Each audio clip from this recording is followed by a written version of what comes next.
Ladies and gentlemen, brothers and sisters, friends, enemies and comrades, I hope you're doing well. Okay, hold on. Let me fix something real quick. Hold on. Okay, ladies and gentlemen, brothers and sisters, friends, enemies and comrades, I hope you're doing well wherever you are. This is Kenya Revolutionary. In for another day. Okay, as we go on with what's going on in Kenya, the news, the politics, and whatever else you want to talk about. Karibu sana. I should have started at 4, but I just want to end this quickly because I got stuff to do. It's Saturday. I'm happy. Chelsea won. We are 1 point behind Man City and Arsenal, 2 points behind Liverpool. So we are living good. But anyway, karibu for everyone. Today's topic is Morara, Kasmuel, Tarus, and all are a waste of Kenyans' time. I will explain myself. I know some of you are like, oh my God, I like Morara, I like Kasmuel, I like Tarus, I like... All these kids are just a bunch of waste. They're wasting everyone's time, okay? They're paid. Most of them are paid. Some of them are just there for, clout because, they're connected with politicians. And they've been promised that in 2027, if they continue doing their bidding for this, being as a distraction to the Gen Zs, the real grassroots revolution, they'll be promised something in 2027 and maybe they'll run for whatever, Senate, whatever the case they run for, they'll get that position. That's what they've been promised. That's why you see them going around. I asked somebody yesterday, do you honestly think that Morara, despite all that good stuff that he's doing by exposing this Ruto government, do you really think he's a threat to Ruto? Why do you think he's still free? Why do you think he's still walking around, going to different parts of the country, preaching what he's preaching? Do you really think he's a real threat to Ruto's administration? Ruto can care less if you expose him. So what? Everybody and in their mama know that Ruto is corrupt.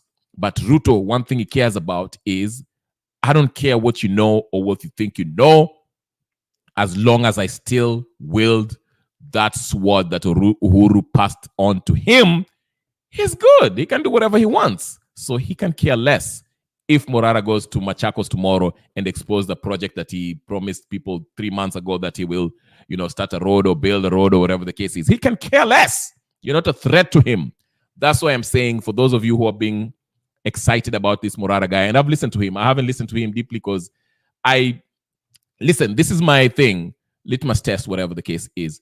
I listen to any of these leaders, so-called emerging young folks that claim to, they're kind of gaining popularity through the media, and I try to get the underlying message. Now, one thing, like, as I've been saying this and I've been consistent in this, and if I'm saying something wrong, please correct me. One thing I admire about Morara is that his approach was different. It was about exposing, whether it's county government, Ruto's promises, or whatever the case is, the developments that we've been promised. He's exposing that, which is a nice angle to take.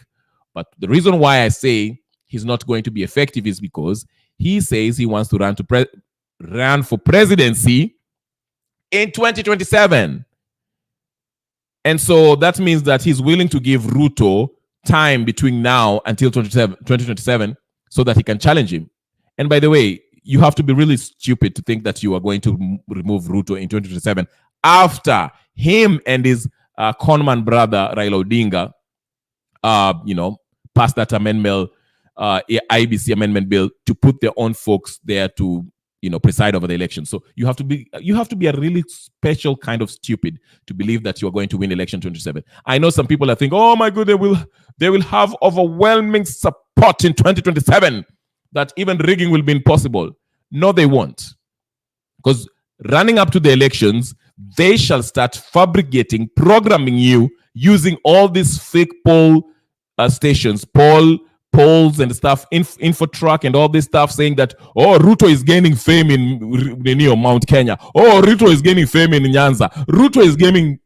You see the thing? Then they will hire all these idlers, jobless youths, like he did when he went to Mombasa. Hassan Joho, paid a bunch of youth to clap a applaud him whenever he goes to Mombasa or wherever he goes, and then take a picture of that to try to convince you that, hey, listen, people are happy with Ruto, and they will use polls and they will program you, a barrage of this propaganda trying to convince you that Ruto is gaining ground in Mount Kenya. Ruto is gaining ground in Nyanza. Ruto is gaining ground in Coastal Province. Ruto is gaining ground in Central Province. Ruto is gaining ground in Eastern Province.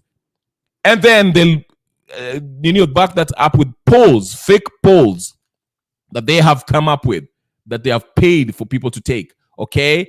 Remember, they own the major networks in Kenya, the media outlets that you have in Kenya, mainstream media.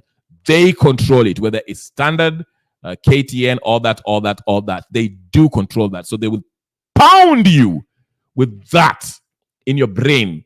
So leading up to the election, you'll start feeling discouraged and be like, hey, yeah, Morara is not going anywhere. Okay? That's why I'm saying, do not be naive. Don't be stupid. Don't think that, okay, leading up to 2027, Morara will be so popular that he will beat Ruto in 2027. No. Morara is mentioning 2027 because he knows, in my opinion, and I might be wrong, and correct me if I'm wrong, I think he's a tool being used by these political elites to push this narrative that, oh, we got Ruto, but let's just wait till 2027. That's why he's saying, let's wait till 2027. And you are chiming in, you think, you know what? Yeah, Morara is he's really, I like him. He's saying all the good things. And yes, he's saying all the good things. He's talking about, I will arrest Ruto. Oh, Ruto acquired a bunch of aeroplanes. I checked, somebody from London called me, and I checked from the Lloyd Banks in London, the big insurance company, whatever, the bank that loans people money, and he bought 8 passenger seats, 747s. This is nice and good, but it's a bunch of baloney. I'm sorry. If you're buying that, I have a bridge to sell you. If Morara really disliked Ruto and is really serious about removing Ruto, he will be like, you know what? No. We cannot continue getting our country sold out to whoever and whoever. Let's remove this Ruto now. But that's not what he's saying. He's talking about, oh, no. I'm going to run for president and I'm going to be the presidential candidate. That will remove Ruto. And you are buying and lapping it up. That's a bunch of baloney. And if you're buying it, then you know what? You're playing into Ruto's hands. Go ahead. And that's why you say, I had some snippets of his interviews talking about, oh, I don't know who might be killing me. It might be the opposition. It might be Ruto. It might be... Seriously. If Ruto really was threatened by you, he will have detained you and talked to you and be like, hey, listen, Kijana, let me tell you something. You just woke up the other day, okay? This is deeper than you think. These freaking Freemasons, demonic, devil-worshipping Kenyan political elites have Kenya on lock because they have to have blood sacrifice for them to continue with this nonsense that they're doing in Kenya. Don't think you can just stand up here and just say that you're running for president and you're going to win. No! You have to have a popular revolution. People behind you. Because when people are behind you and you're speaking the truth and you have proven record of having integrity, then we can say you can remove Ruto and you can remove him now, not 2027, because we cannot wait for 2027. Penyagaka, I see you there. If you want to come in, I will get you in. I know you're a big fan of Morara. And like I say, Penyagaka, I like Morara, but I'm just telling you, hey, listen, he's not going anywhere. Let's just be real. Let me get you in if you want to get in. Link ndio hiyo mzee wangu. Ukitaka kuingia kuja ujitetea. Ama naona gani? I'm glad to see you on this Saturday, afternoon, where am I? So, hey, link ndio hiyo ukitaka kuingia. Feel free. Free for all for free. Okay? So ndio hiyo hapo uingie. But he's not going anywhere. Same thing with Tarus, Mercy Tarus. Again, she's from Rift Valley. Please, don't think you can come from Rift Valley and say Ruto must go. It's not going to work. Ruto will make a call to his goons and they will come talk to your dad, and your dad will come sit you down and be like, hey, Tarus, Masi, skia, your story of Finland is so cute, but let me tell you something. Do not. And she will sit down and be quiet pretty soon. But it's so cute. That's why they're letting her all talk about civic education. Civic education sounds cute, but it's nonsensical. Kenya does not need civic education. I know people are talking about, yeah, we need civic education so we can know our rights, whatever. Listen to me. By the raise your arm if you really think, anyone who think Ruto should stay till 2027, raise your arm. Thank you. I can see all 55 million of you. Now, raise your arm if you think that Ruto needs to leave right now. Okay, thank you. I can see the 55 million of you. Now, why do you think, why do you need any other civic education for you to remove him? The question is, how do we remove him? How do we organize and remove him through popular revolution? My brother and friend Pen Nyagaka is here. He owes me $1,000 because Trump is going to be the president. He's saying that Kamala is going to be. Let's karibisha. Karibu. Karibu, Pen Nyagaka. What's on your mind?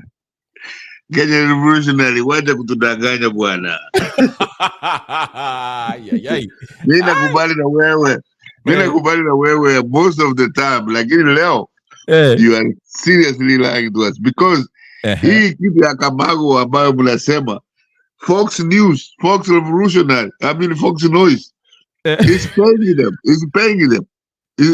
They have lost 2 cases because they come up with this propaganda that they have programmed some votes na hao walishinda kwa sababu ya manipulation of the system. They happen to have done mistakes in Philippines and some other countries. That's it.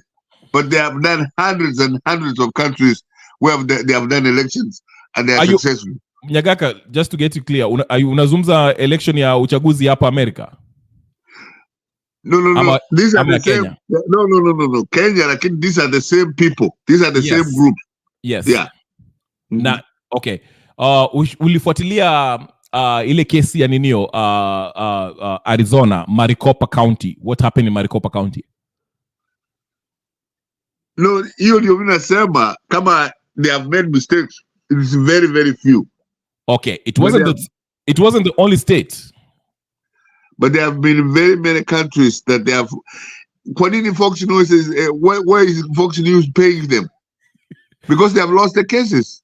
Nyagaka, it wasn't only Maricopa County in Arizona. Kulikuwa kesi in Pennsylvania, Nevada, hapa Georgia. In fact, there's video evidence ambayo ilionyeshwa hapa Georgia wakileta magunia usiku wakieka huko wakicount. Unajua walisema ati, sijui kama unakumbuka siku ya election walianza kusema hivi ati will stop the counting kwa sababu kuna pipe ambayo imepasuka. Do you remember that? Exactly. Yeah, in Georgia, I know the one in Georgia. Like yes. The guy that they were voting again, and the Fox News was saying that they will not won. Biden won. No. Nyagaka, please follow me. This is what I'm trying to say. Naelewa kitu unasema Fox News na kadhalika, which is it's a good point, but mimi nasema hivi. Kulikuwa na case, ingekuwa Maricopa County in Arizona, ningesema okay, that's an isolated incident, things happen. Maybe mtu alishika machine didn't work well. But this was coordinated, especially in particular states which were supposed to be the most contested state. Now, I'm using Georgia specifically kwa sababu Georgia tuliambiwa wamewacha kuhesabu kura kwa sababu kulikuwa na pipe ambayo imepasuka. Wakawacha exactly. Yes. So, kesho watu kuamka before hiyo mambo ya the county was stopped, Trump alikuwa na lead by a huge margin. In fact, it was a blowout. Okay? Tukaamka kesho asubuhi, counting ikaambia okay, counting imerekebishwa, tunarudi ku counting. Biden ana lead na sijui 1,000 or something. No, hold on. My friend. Let me finish then nitakuachia. Wacha nimalize tu. Sasa baadaye tukiangalia video evidence, video ya nini ilifanyika kwa ile room ambao walikuwa wanafanya counting, tukaona magari zilikuwa naingia na bags of votes. wakaanza kucount na zingine zinatupwa, zingine zinafanywa nini, okay, na it was supposed to be stopped. Kila mtu alikuwa anafaa kwenda nyumbani. That's what I'm asking. And this did not happen only in Georgia, in Fulton County. It happened in Michigan, in Wayne County. It happened in Maricopa, in Arizona. It happened in Nevada. It happened in Pennsylvania. It happened. Endelea.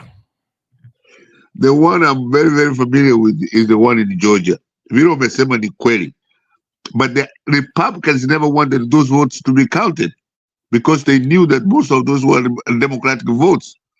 When they tried to stop it, even the state people, that's why all of them are going to jail. No, let me finish. You said up okay. To okay. Let me finish. I'll let you go. Go ahead. This is why these guys in Georgia they all pleaded guilty, and they are all facing jail time. At my lawyer was Donald Trump. So, my friend, let me tell you something. Twende Kenya for a second. Kenya, ile election Raila alishinda na sisi, even if we never liked it, is 2007. Yes. Anything else? Okay, to 2022. He accepted before the elections. Before the election, he accepted that whoever wins the elections will be the president. They went to court. The same thing. Here in Guinea, to December 2027, if we accept that we are going to do the elections, now hata huyu nani Ruto na his handbag Raila, hata wakichagua watu ambao they put in the IBC, if we accept that whoever wins, that so be it. Lakini we cannot, Kenyan Revolutionary, we cannot really attack the machines that are counting these elections or feeding in with whatever it is. And we have known that they have made mistakes, very few, but hundreds of countries that they have been in, they have run those elections very, very diligently. Yes, Najagaka, let me just correct you. In all those countries that they've run it, including Philippines, among others, Venezuela, because it's a Venezuelan company anyway. There's always been cases of rigging the machines zina malfunction. Actually, ndio maana niko nasema there was a trial that was held. Nitakutumia hiyo video kitaka ufuatilie vizuri. The engineers who went and did a forensic audit of the machine walisema this machine was tabulated, was configured in a way that it will tabulate the votes in a certain to favor a certain candidate, and it is not an isolated incident. Ndio maana nakwambia this has happened in Venezuela, Indonesia. Ndio maana unaona countries like France, they said we are not dealing with machines, we are just going to do hand counting. Unaingia kwa rumi kuna cameras karibu 1,000. So mnasema one na kila mtu, every agency wa ODM na agency wa Jubilee na kadhalika wanaingia hapo na wanakubaliana 1, 2, 3 na wana count. Hakuna mambo ya mashini, kwa sababu hizi mashini has been determined to be, they can be manipulated. In fact, these machines are not supposed to be in ya internet. There were people who are doing these things from China. They were hacking these machines from China and other places in other countries in your world. So ukitaka evidence, we can discuss that. Now I'm talking about the case of US. So I won't be surprised if the case in Ninio in Kenya is similar, because in 2013, remember, Nyagaka ka ulikuwa alive. I know you are alive. Raila was going to make that evidence, kuleta hiyo evidence kushow vile Ruto na nani waliiba 2013. Mtoto wa nani anaitwaje, yule mtoto wa yule lawyer Mkamba ambaye alikufa, I forgot his name, Mutula. Mutula. Yeah, yes, the daughter was a lawyer in that case, and the only reason that case was the justice, they were time bad. They were late. Thank you. They were late, but they were going to explain how they did it. Now, tukuje 2017, Maraga aliona hiyo kitu. Maraga is a truthful man, one of the greatest heroes in Kenya, in my opinion, especially from the Abagusi community. If he was to be the president, I'll vote for him. But Maraga was very honest. Akasema, hey, nimeangalia hii kitu, and he did something that was fair. Instead of saying ati Raila alishinda, which he knew he won, alisema, enyewe, this election has not been transparent. Kulikuwa tunaambiwa elections, tunaona results on the ninio, on the screen, lakini hatujui hizi results zimetoka wapi. So Maraga kaangalia hii kitu akasema, hapa wamefanya hiyo kitu. And Maraga said, listen, this thing is not verifiable, cannot be ninio, it's not transparent, and the constitution, that's what the constitution say, it has to be verifiable, it can be ninio.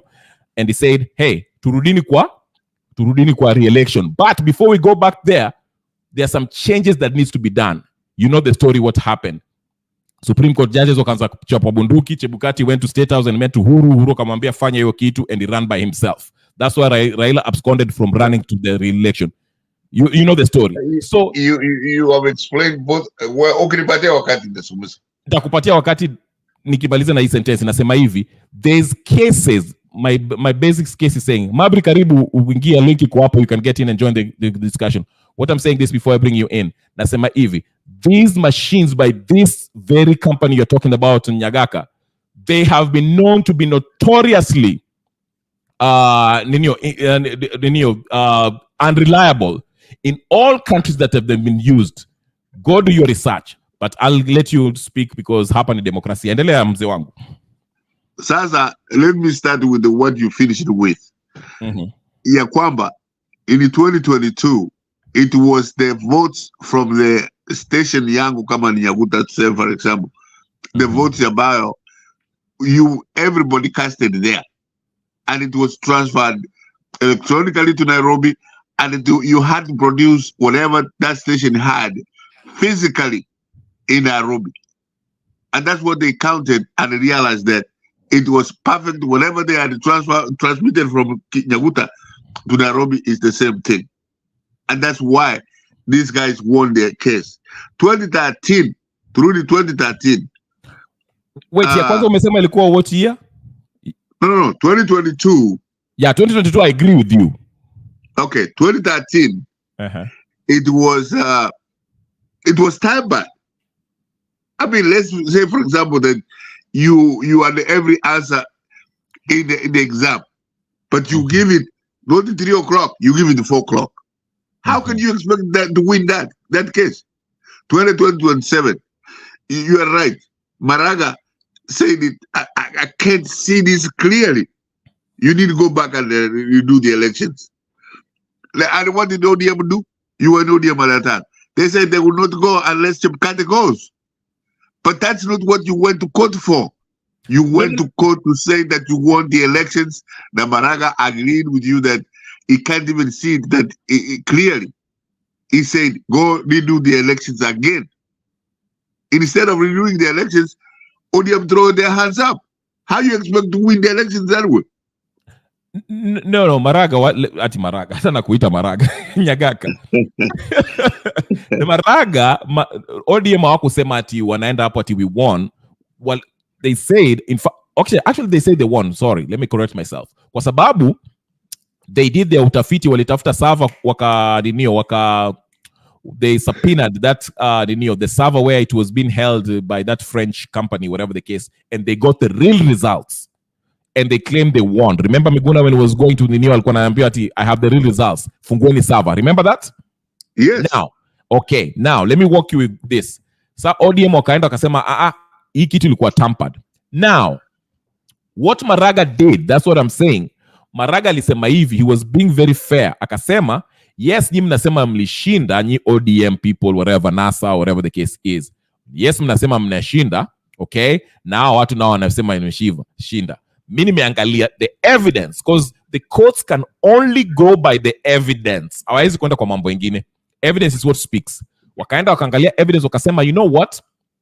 This does not meet the constitutional threshold, which is the election should be transparent, verifiable, and all that good stuff, okay? So in his Solomonic wisdom, so to speak, akasema we should go for a re-election. But before we go to the re-election, the IEBC should be reconstituted with new wafanyakazi, which means Chebukati and his whole team was supposed to go home. Ndio maana ODM wakaanza kusema Chebukati should leave kwa sababu Maraga ameka recommendation ati for it to be fair you can't have the same referee. Kama referee aliharibu maneno, aliharibu hiyo mechi, huwezi kusema ati tunarudi kwa mechi tena with the same referee ambayo conduct ile mechi ilipita. How fair is it going to be? That's why ODM was saying Chebukati must go, because Maraga recommend the IEBC to be reconstituted before we go to the next re-election in 90 days. And now you remember, after that, Chebukati went and had a meeting in the State House with Uhuru, which was referee cannot meet to one team in the loka yao. Okay, so when that happened, then Mara wakasema ati wanaenda election, and that's why ODM part NASA, whatever the case, they absconded the election kwa sababu wasema nini? Maraga recommendation that Maraga gave was not being respected by who? By Uhuru Kenyatta and IEBC. So wakasema sisi hatutaenda election. That's a coronation, and it was done on Uhuru's birthday, October 26th, to make it matters worse. Okay, so take it from there. You see the corruption that happened there. That's why they said Chebukati was supposed to go. It wasn't a matter of, just them saying that you are. Go ahead. Can you revolutionary? Yes. How can Maraga give them what they need to ask for? How can you rule on something that the other party did not ask for? They only said that they won the elections, and Maraga agreed with them and said, I can't see this clearly. Go redo the elections. He did not kick out Chebukati. He did not. It is the propaganda of ODM that said that the same group cannot run the election. Nani. And that's what they went with. And they refused everybody in Nyanza not to go to the elections, because they say, even yourself, how can you get something you didn't ask for? They didn't ask for Chebukati to leave or anybody to do what? They only said that they want the elections. Now Maraga agreed and said, I've looked as deep as I can. I don't see this clearly. Go redo the elections again. And yes, he did say that something has to change. Those things are changed before the elections of 2022. Whatever Maraga had requested that they need to the IBC had to change, they changed it by 2022. No. Dani, here's where I think I get what you're saying, but here is where we are to patani. Maraga in his judgment hakusema ati ODM meshinda, hakusema ati Jubilee meshinda, whatever the case is, NASA or agreed. Yeah, alisema hivi, hii kitu haiku meet the threshold. It wasn't transparent, it's not verifiable. So exactly. Turudi kwa uchaguzi, but in 90 days, right? But before we do that, the IEBC needs to be reconstituted. My friend, let me help you. No. You are wasting your time. Maraga could never even do that, because to reconstitute the IEBC would take more than 3 months. No. The Constitution of Kenya says that you have to have a reconstituted IEBC within the time. And it takes longer than that to reconstruct the IEBC. It doesn't actually take longer than that. What I'm saying is this, Nyagaka, by him saying reconstituting the IEBC, he was basically saying in a layman's term, he was using a lawyerly go read his judgment. Unaweza Google his judgment and read it. He was basically saying, hatuwezi kurudi kwa mechi with the same referee ambaye alimesapile mechi yengine.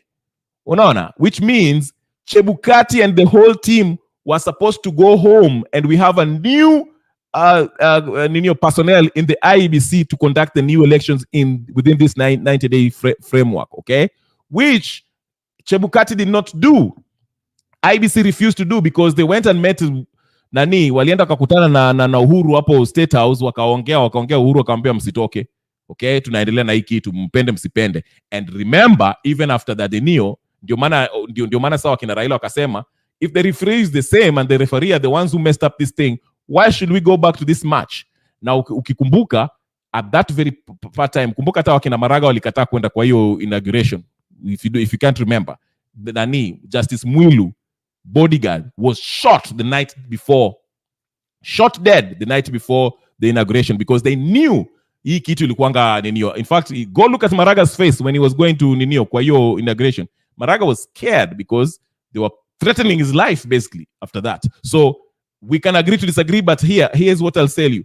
Look at the facts. Go look at that judgment that Maraga made. He said IBC was to be reconstituted within 90 days before the next re-election, and they refused to do that, and that's why ODM na wakina Raila wakasema, we are sitting out because you are not following the recommendations that the courts already pronounced itself on. That's the difference, okay? And we know the story. Nani alienda kajiapisha. That's why he lacked legitimacy. Nobody, but endelea, if you have something else to say about that. No, I will have to look at that judgment again. What I just told you, that Maraga said that he cannot see clearly that the Ruto Kenyatta won the elections. Lakini kama unasema, and when they went to court, I know for a fact they never asked for IBC to, from Chebukati to leave office or whatever. Yeah, no. Morara give them that, and they never asked me for it. No, they didn't go. Yeah, they didn't go to court to remove Chebukati. I agree with you there. ODM hawakwenda kotini kusema Chebukati must go. They just say that the election, there was something fishy about it. But go ahead, sorry. Yeah, so hiyo mimi ndaenda kuangalia tena, lakini yangu ndio hiyo mimi nasema, I thought that he's saying go repeat this election because it's not clear. Hiyo tu. Thank you. That's it. Yeah, but on 2022, I agree with you. By all evidence, Raila Odinga was defeated. Unless you have new evidence that you can present and tell me that Raila alishinda 2022, then we can have a different conversation. But that 2022, I agree with you. 2027, like I said, go look at the judgment. I listened to that judgment very carefully, and I followed that case very carefully. So when Raila went out and had that handshake with Uhuru Kenyatta, that's the day that I knew for a fact that Raila is a con man. Is a con man. There's no doubt about it, and is still a con man to this day. But anyway, yeah. So back to Morara. Wewe unaona Morara atashinda 2027? Tutafika 2027 na Morara atashinda? Huyo kijana wako.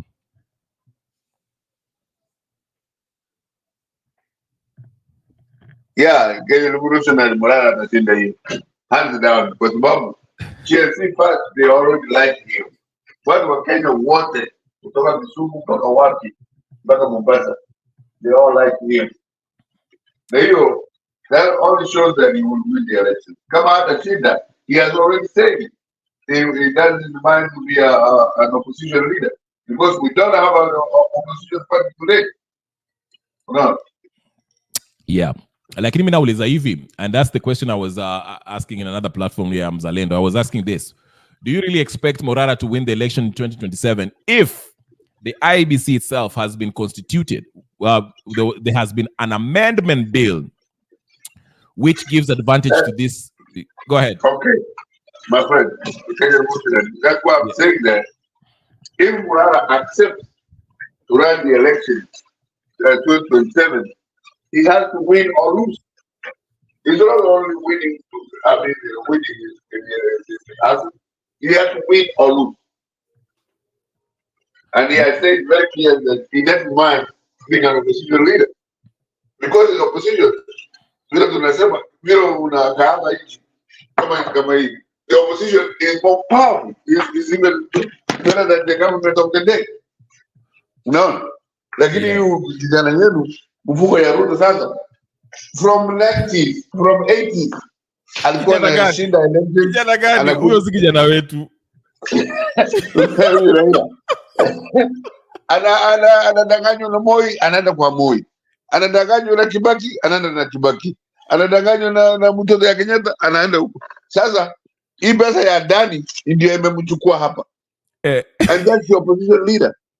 You cannot be an opposition leader like that. Wacha nikuulize kitu Nyagaka. Do you want to see Ruto go home? Do you want him removed from office? Like yesterday. Okay. So why would you give him time between now until 2027? What's the reason why you want to wait till 2027 for him to be removed? The Constitution. The Constitution? Okay. Yeah. Okay, fine. The same Constitution says the people are sovereign. They have the sovereign authority, power, right? The people of Kenya. And they've hold on. I'm with you. Just okay, walk with me. Walk with me for a minute. The Constitution says, I think it's Article 1, it says the people are the sovereigns. They have the power, which they've delegated this authority to these representatives who are the judiciary, the executive, and the legislative body. Now, these people of Kenya wameangalia, wamejaribu kutoa Ruto kwa ballot, wameona ballot tu jamaa atarig. Wamejaribu kutoa Ruto by using the legislative body, wameona legislative body has been bought. So, hawezi kuimpeach, hawezi kufanya kitu chote. So, they want to exercise their authority, their sovereign power directly to remove Ruto, because our representative ambao wamechoose cannot do it. They've rendered them useless. So they want to they want to exercise their power directly by expressing the desire for Ruto to get out of that office. How is that unconstitutional? Since you're talking about constitution.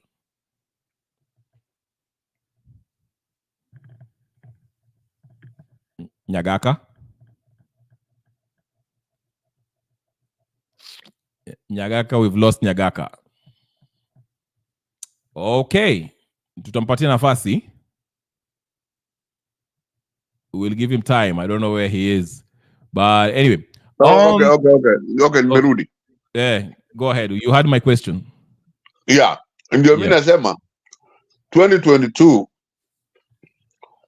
walienda mpaka kotini, mpaka everything, everywhere.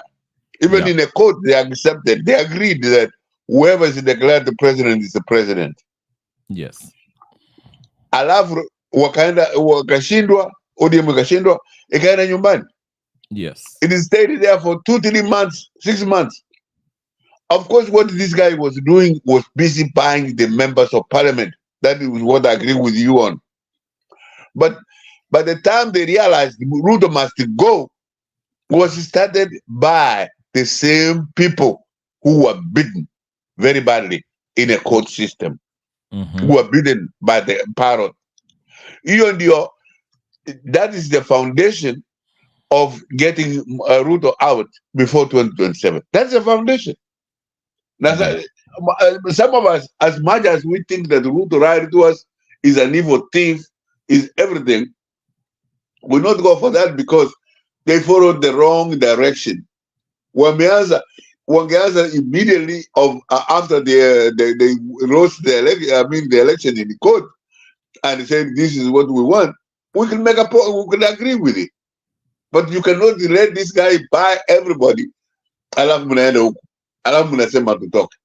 only that, he has bought the people. He has even bought Raila amemweka kwa mfuko, and Raila has a following. You like it or you like him or not, he has a following. And now, who is pushing this? Alafu, who is the leader of the opposition to get Ruto out? My friend, it's a waste of time. Like we will follow you. We will accept you. But it is a waste of our time. Tumpatie huyu vile Kenya Constitution inasema amalize atoke. Yeah, who was the leader when they went to the parliament and they occupied parliament? Who was the leader of that movement? They were leaderless. Thank you. So what is wrong with Kenyans deciding on the 15th of October tutaenda kutoa Ruto State House? Because the constitution, the very constitution that you're saying, you're quoting, gave Ruto that 5-year mandate, is the same constitution that tuambia, we the people, we delegated that power to Ruto through our votes, but he has let us down and we can't remove him through impeachment, which is by our representative in the legislative body. We can't remove him through the judiciary because they have been paid and bought. So we are going to express our power directly and say October 15th tunaenda kutoa Ruto, because that is what the constitution say. Tuko na power ya kutoa Ruto, just the power to vote him in. What's wrong with that?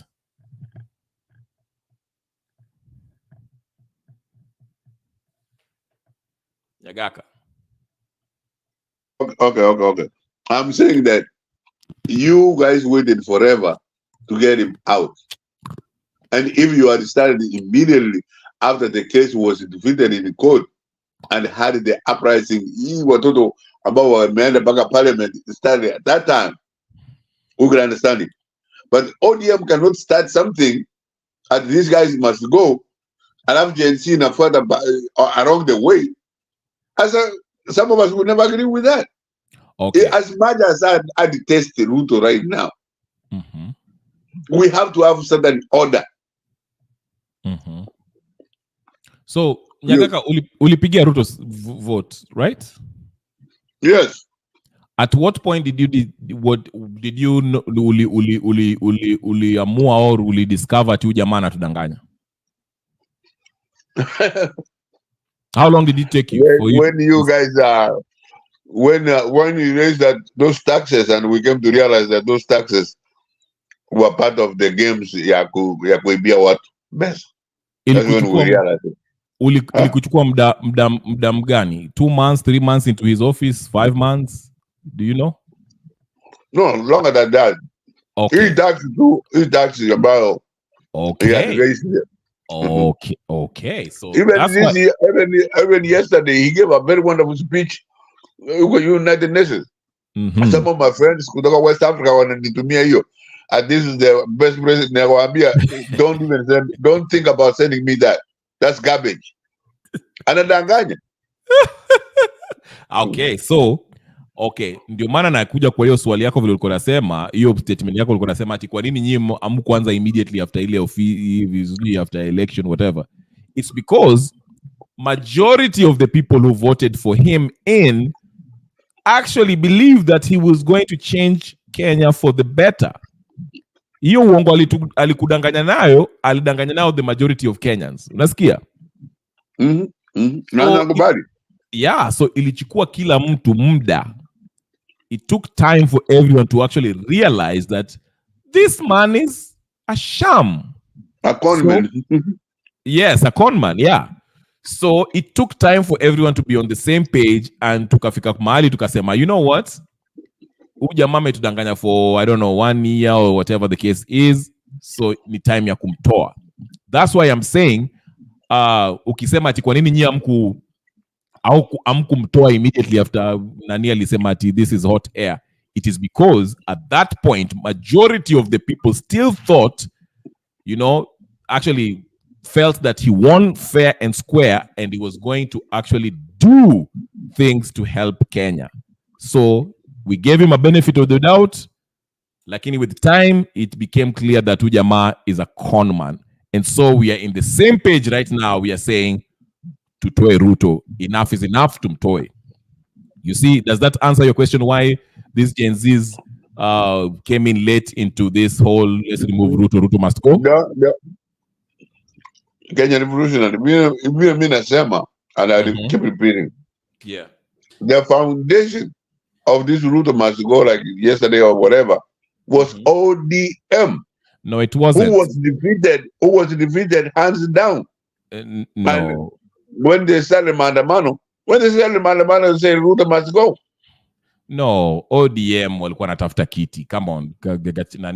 Yeah, but when they start in 3-4 months, when they started, they're the one who started Mandamano. Yeah, lakini unajua tunaweza kwenda maandamano lakini everyone has a different goal.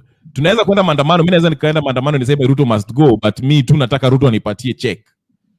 Naweza kuingia hapa kwa hii channel yangu niseme Ruto must go, Ruto akiniandikia check ya 1,100 nitaanza kutetea serikali.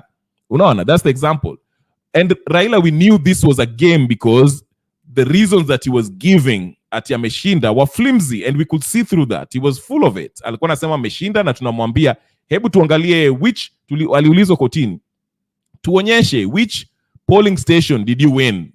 Tuzicount zote tuangalie umeshinda gani. Unasema ati server ifunguliwe. Server sijui server gani sijui na igabe. Tuambie server gani tuifungue sasa tuangalie na wakashindwa. Okay? So we saw all this mchezo wa Tialala Tibim na hizi mjinga zote. We know Raila is a conman. At that point we knew he was a conman. That's why majority of Kenyans didn't pay attention to him. Hata hizo mandamano zake were not successful until akaenda kuita wakina Maina Njenga na wakaanza vita hapo kwa ninio. Unaona? So the majority of people were not with ODM. So so ukisema ati ODM ndio walianza hii mambo ya Ruto must go. No, they did not. ODM were just making noise so that waingie kwa serikali. Even Kaluma said it in one funeral, akisema tusipopata ile kitu tunataka tutarudi maandamano. Yeah. But Gen Z, which is Gen Zote, the majority of Kenyans are saying Ruto needs to get out of power kwa sababu tumechoka na hizi corruption and abductions and all this nonsense that's happening in Kenya. It's not about ati tunataka kitu alafu tunyamaze. We are saying Ruto must go because the system has to change in order for Kenya to move on. That's the difference. So it doesn't matter. People go to Mandamano for different reasons. In fact, before even ODM went to Mandamano, by the way, well, let me remind you, there was a Mandamano in Nairobi, and it was about the water supply in Nairobi. Before ODM went to Mandamano, there was a In fact, they are the ones who inspired Mandamano, because ODM vile walienda Mandamano, walikuwa wanasema Ruto must go, and nobody was joining them. Ndio maana wakaanza kujifanya ati we are going to Mandamano because of ninio bei ya maisha, gharama ya maisha iende chini, because nobody cared about the who won the election. Everybody knew Ruto ameshinda, lakini wakaanza wakaona watu wakienda kwa ninio kwa streets for gharama ya maisha. Sawa, wakaanza yao ati hata sisi tutaenda gharama ya maisha. So I don't say that. That's why I don't buy into when you say ati ODM ndio walianza mambo ya hii Ruto must go. No, they did not. Those people just wanted Nadco broad base. Yeah, go ahead. What you're saying is, on the 15th of October, you overthrow Ruto and let the everybody be the leader. How do you do this? How do we do this? Okay. When Ruto is removed, we are human beings, Nani. We are human beings. We can take out Ruto, and we said, from now on, Koome can be the head of the state for the next 90 days while we prepare for the next elections. Because when my friend, when you remove Ruto, you have Gachagua, you have Wetengura. No, Nani, listen to me.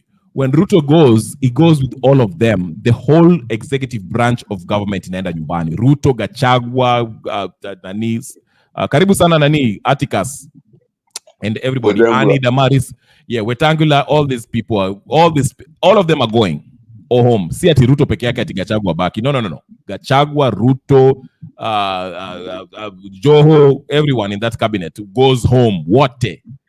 Now we are going to give Koome 90 days to be the head of the state, and her sole responsibility will to oversee the process. Preparation of the next election, which will be held in 90 days. She will not have any authority to make any laws or to make any decree or anything. And I oversee to make sure that the election in Ninio, the next election happens in 90 days, which means within these 90 days, we'll be having to we'll be reconstituting the IBC. Raila mepitisha na Ruto hapo, we shall undo it, scratch it from the Ninio. So you see what I'm saying? So after 90 days, we go to the elections, we choose a new president, we choose a new legislative body. So wabunge wote wataenda nyumbani Wetangula na kila mtu, Shulei na wajinga wengine. Everybody goes home. So after 90 days, we choose new legislative body and a new president, okay? Then the president akishaingia and we have a new legislative bodies, we shall go to the JSC and look at Koome and say, hey Koome, nini naendelea hapa kwa judiciary? Who was the corrupt judge ambaye alikuwa anapatiwa pesa na nani Abdul Nasir? Then we clean it up, okay? And we have a new set of representative who actually advocate for our interest at the legislative body and at the executive branch and at the judiciary in case we have any disputation. You see what I'm saying? Does that make sense? Yeah. So that's how it makes sense in one way of thinking, and you know, I will join you. I'm with you, but I will not accept that at all, because already Kenya, we have a constitution that is one of the best in the world. Now let us follow it, and that's why I'm saying that we'll get rid of in 2027. Like, you know, Mesema, really, you have explained. I really don't understand exactly how that will work, but we'll be following. Yeah, but the focus right now, before we get there, the focus is how can we mobilize as Kenyans in order to remove Ruto? I think that's the biggest hurdle, because yes, everyone feels that Ruto must go. Lakini vile tu unasema, like we're discussing, you have your reservations about how we are going to do it. Unaona, kuna wengine wanasema hey, tupatie military itoe Ruto, wengine wanasema tungoje 2027, wengine wanasema, you know, let's do an armed struggle. That's the difference. But we can all agree that Ruto needs to go. That's the difference. We had agreed that about 2-3 months ago, when the handbag joined him, we had gotten rid of him using the same theories about Mesema. We would have gotten rid of all those people. Like in Sasa, he's made a better foundation down. So, Uyu Nani, Raila, hate him or love him, he has a following, regardless of what. You know, I want wanamfuata wanaendelea unajua, I mean, just like, you know, he has already got in a body nani kwa serikali yake, you know, so itakuwa ngumu sana, lakini go for it. Yeah. But this time we had got the whole lead of him, Raila akakubali na yeye. Yeah, I agree with you. Raila has following. Ata Ruto has a following. Yeah. The thing is, again, we are a constitutional democracy.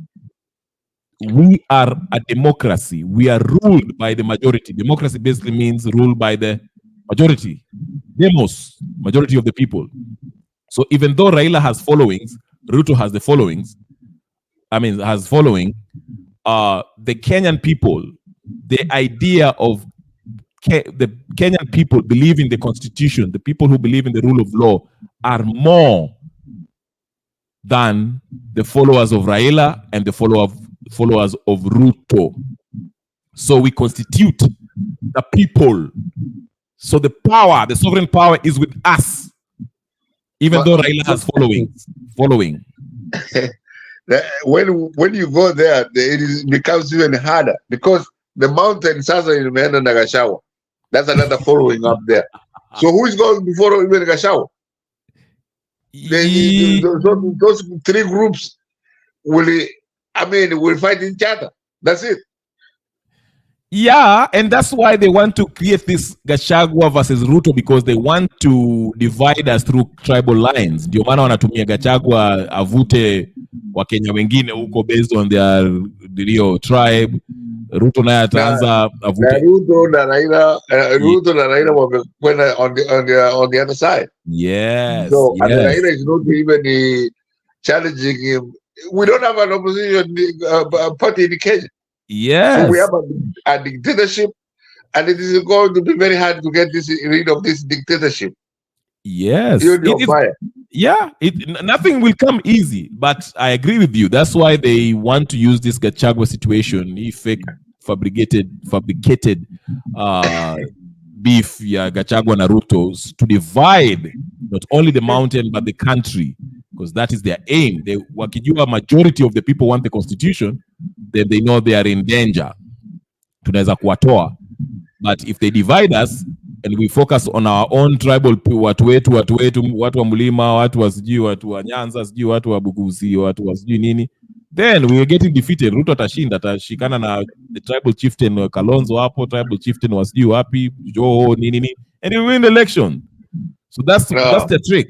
Yeah, so I agree with you there. The election, the Kenyan Revolutionary, what did he say? The election of 2027, he to Tashinda na Morara hands down. I mean, as we see it as of today. Lakini, if anything happens, the propaganda is zote wamemtumia. You saw the other day they tried to kill him. You saw today, anaenda hata kwa Ruto hapa Kericho, you know, and everywhere. Sasa, ile pesa tunamtumia imechaa mpaka in pesa inakata. He's giving other numbers. So the young man is getting popular by the day. And as he said, he doesn't really want to be, I mean, winning. He's forming a party. Ya kwamba, hii party yake, whoever wins will win.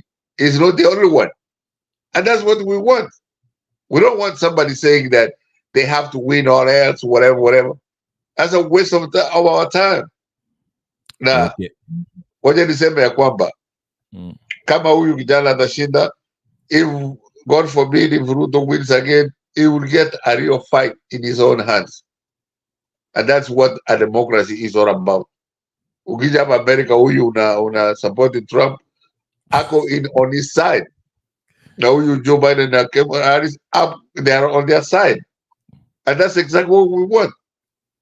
Tukitaka tuwe kama, say, Japan or South Korea or Germany, where one single party has 75% of the people, the institutions, the parliament, the judiciary have to be independent. Naona huyu mtu wa South Korea, huyu mwanamke baba yake alikuwa president one time, she's in jail right now for taking bribes. So if we have strong institutions, we can have one single party to rule Kenya. Lakini kama hii party inakuwa large, alafu inaweka all these institutions in their pocket, it's a waste of our time. That's a dictatorship, pure and simple.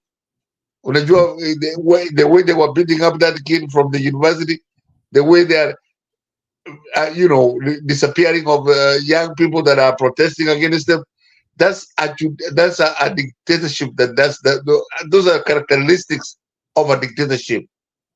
Tukitaka a democracy, we will have to have characteristics of a democracy where the institutions have to be strong enough to not to be told by one department to the other what to do. Okay.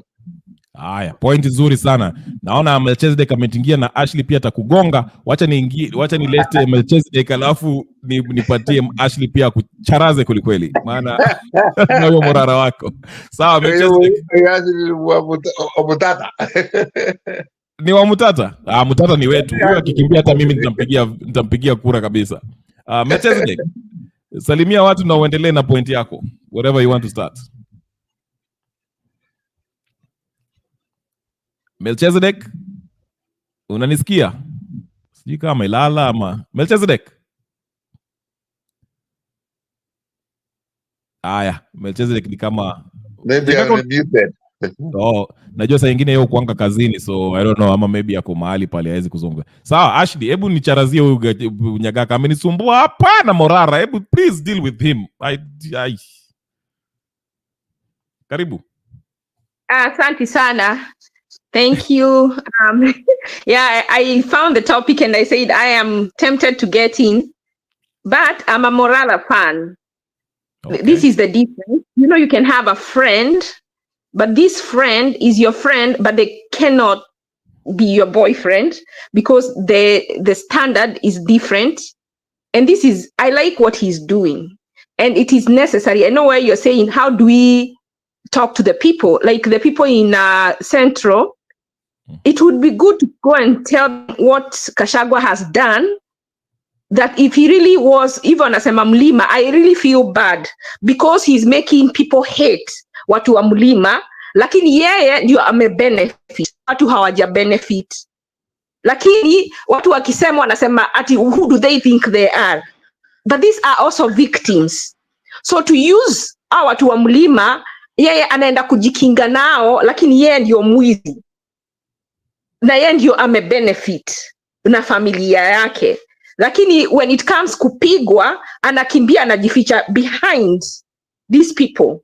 If he really cared for the people of Mulima, hiyo nini anasemanga anafanya ya drugs and for them to get out of alcohol, he could have, after taking them out of alcohol, take them to get a career, not out of the country, not educate people to take them out of the country to work. I'm not saying it is bad to go outside the country, but it should be a personal choice. It should not be because there are no opportunities where you are. Some of these people who are going to Saudi will never have families because they're using their youth working and not socializing, so they have no way to build a family. And most of these people outside in Saudi, in Lebanon, where right now they are being killed, they are Kikuyus. What has he done with his billions other than building hotels? Yani akona time gani ya kufikiria what project atajifanyia yeye mwenyewe, na then at the same time afikiria how to go to develop the country. So Morara is doing a very, very important job. And what I want us as Kenyans to know, na ukiangalia ta jana ile nini, people who are coming to defend him are from his own tribe. So when will this tribe thing ever come out from us? I am thankful that I am not tribal. And until we all get, tuna support mtu, you are speaking the same dialect, support somebody because they have the interest of the country at heart. Na watu wengine hawataki nichambe ni Morara, if he's injecting, why can't I also inject as long as simuekelei? We have to sanitize, we have to vet. And until we vet and we are honest with each other, that is when we'll get to the right person. But if we use the same habit, unaona kuna mtu ana dating the same person with different names, but the same character over and over again, because they don't learn from their mistake. They are attracted every time. So and I date John, and I date Kevin, and I date James, and they're all the same. And that is what we're doing with our presidents. We are choosing the same people, using the same formula over and over again, and expecting a different outcome. I like what Morara is doing, but as president, I think he is very green. Bado ajaiva. Why do I say this? Alisema, when I become president, the first thing I will do is put Ruto to prison. Yes, we have said Ruto has stolen, but is it the job of the president to put anyone in prison? Isn't there separation of powers? Is it their independence of different institutions? What are we having problems with Ruto? Is it not for interfering with the legislature and the judiciary? So Morara is already telling us. And when someone tells you, believe them. Don't go and change them. That is who they are. You listen. Then you make a decision. He has said the first thing he will do is put Ruto to prison. Does he have the power as the president to put Ruto into prison? He does not understand his job. But I think that he does because, one, he said he's a lawyer. So as a lawyer knows what he means when he says he will put Ruto into prison. He is telling us he will go against the constitution. So why should we consider him as president? Have a problem doing that. On top of that, I saw another interview last night where he said that he wants 1 whole year. Hakuna development, atakuwa kideal na corruption. But does the president deal with corruption? The president doesn't deal with corruption. He could be saying, I will make sure our institutions are strong so that they can function as they should. And if our institutions are strong and function as they should, then every corrupt person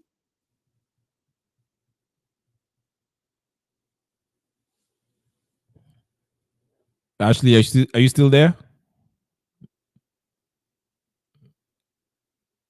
Nyagaka, unanisikia? Mimi nakusikia. Yes. Ni kama Ashley amefreeze or something. Haya. I don't know if she can hear me. Ashley, unaweza kunisikia? Kama unanisikia, please respond on the chat. I had some questions for you. And wacha nikuje while you're working on your audio, wacha nikuje kwa Melchizedek. But before I come to Melchizedek, I wanted to ask actually a couple of questions because mi usema hivi, the one thing I like about huyu kijana wa Nyagaka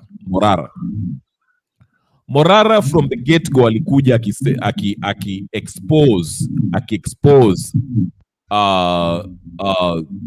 what the government is doing wrong, okay, which I appreciate that, and he said it from the get go, anataka to run for president or whatever the case go. Hakujificha, hakuninio, his style is different. So for somebody like me who wants to see Ruto gone right now, I see Morara as doing a wonderful thing by exposing Ruto, but not a threat to Ruto. Okay, like, and I've had this discussion with Nyagaka explaining why I think Morara attacking Ngoja mpaka 27 he will not beat Ruto, even if he's the preferred candidate. I gave those examples to me, have real discussion. Karibu. I'll wait for Ashley when she comes back. Probably I'll ask her these questions because I think she made really good points about Morara. Very good. Good morning, good afternoon, and good morning. Good evening. Good morning. Okay. Mm-hmm. I also want to ask a question, but she left anyway. Mm-hmm. Let me just give my submission when we are waiting for her to come back. Okay. First of all, I want to say that these people are they are trying to draw our attention so that we forget two things that is taking place in Kenya. We know currently they want to sell our airport, which is ongoing. Mm-hmm. And we also have KICC, which they were planning to sell. So this issue of impeachment of Gachagua, they are trying to draw attention to Kenyan that they are doing something, but they are not doing something, because things that are going in Kenya each and every day, when kama kuna kitu imetokelezea, lazima kitu itoke ndio watu wasahau vile vitu ambazo zinafanyika. It's clear indication that these people want to draw our attention that now Gachagua is bad. But what is their mission? Is to do what they were planning to do. According to my observation and my analysis, because kama kuna smoke mahali lazima kuna place ina burn. Na hii ndiyo kitu mimi naona.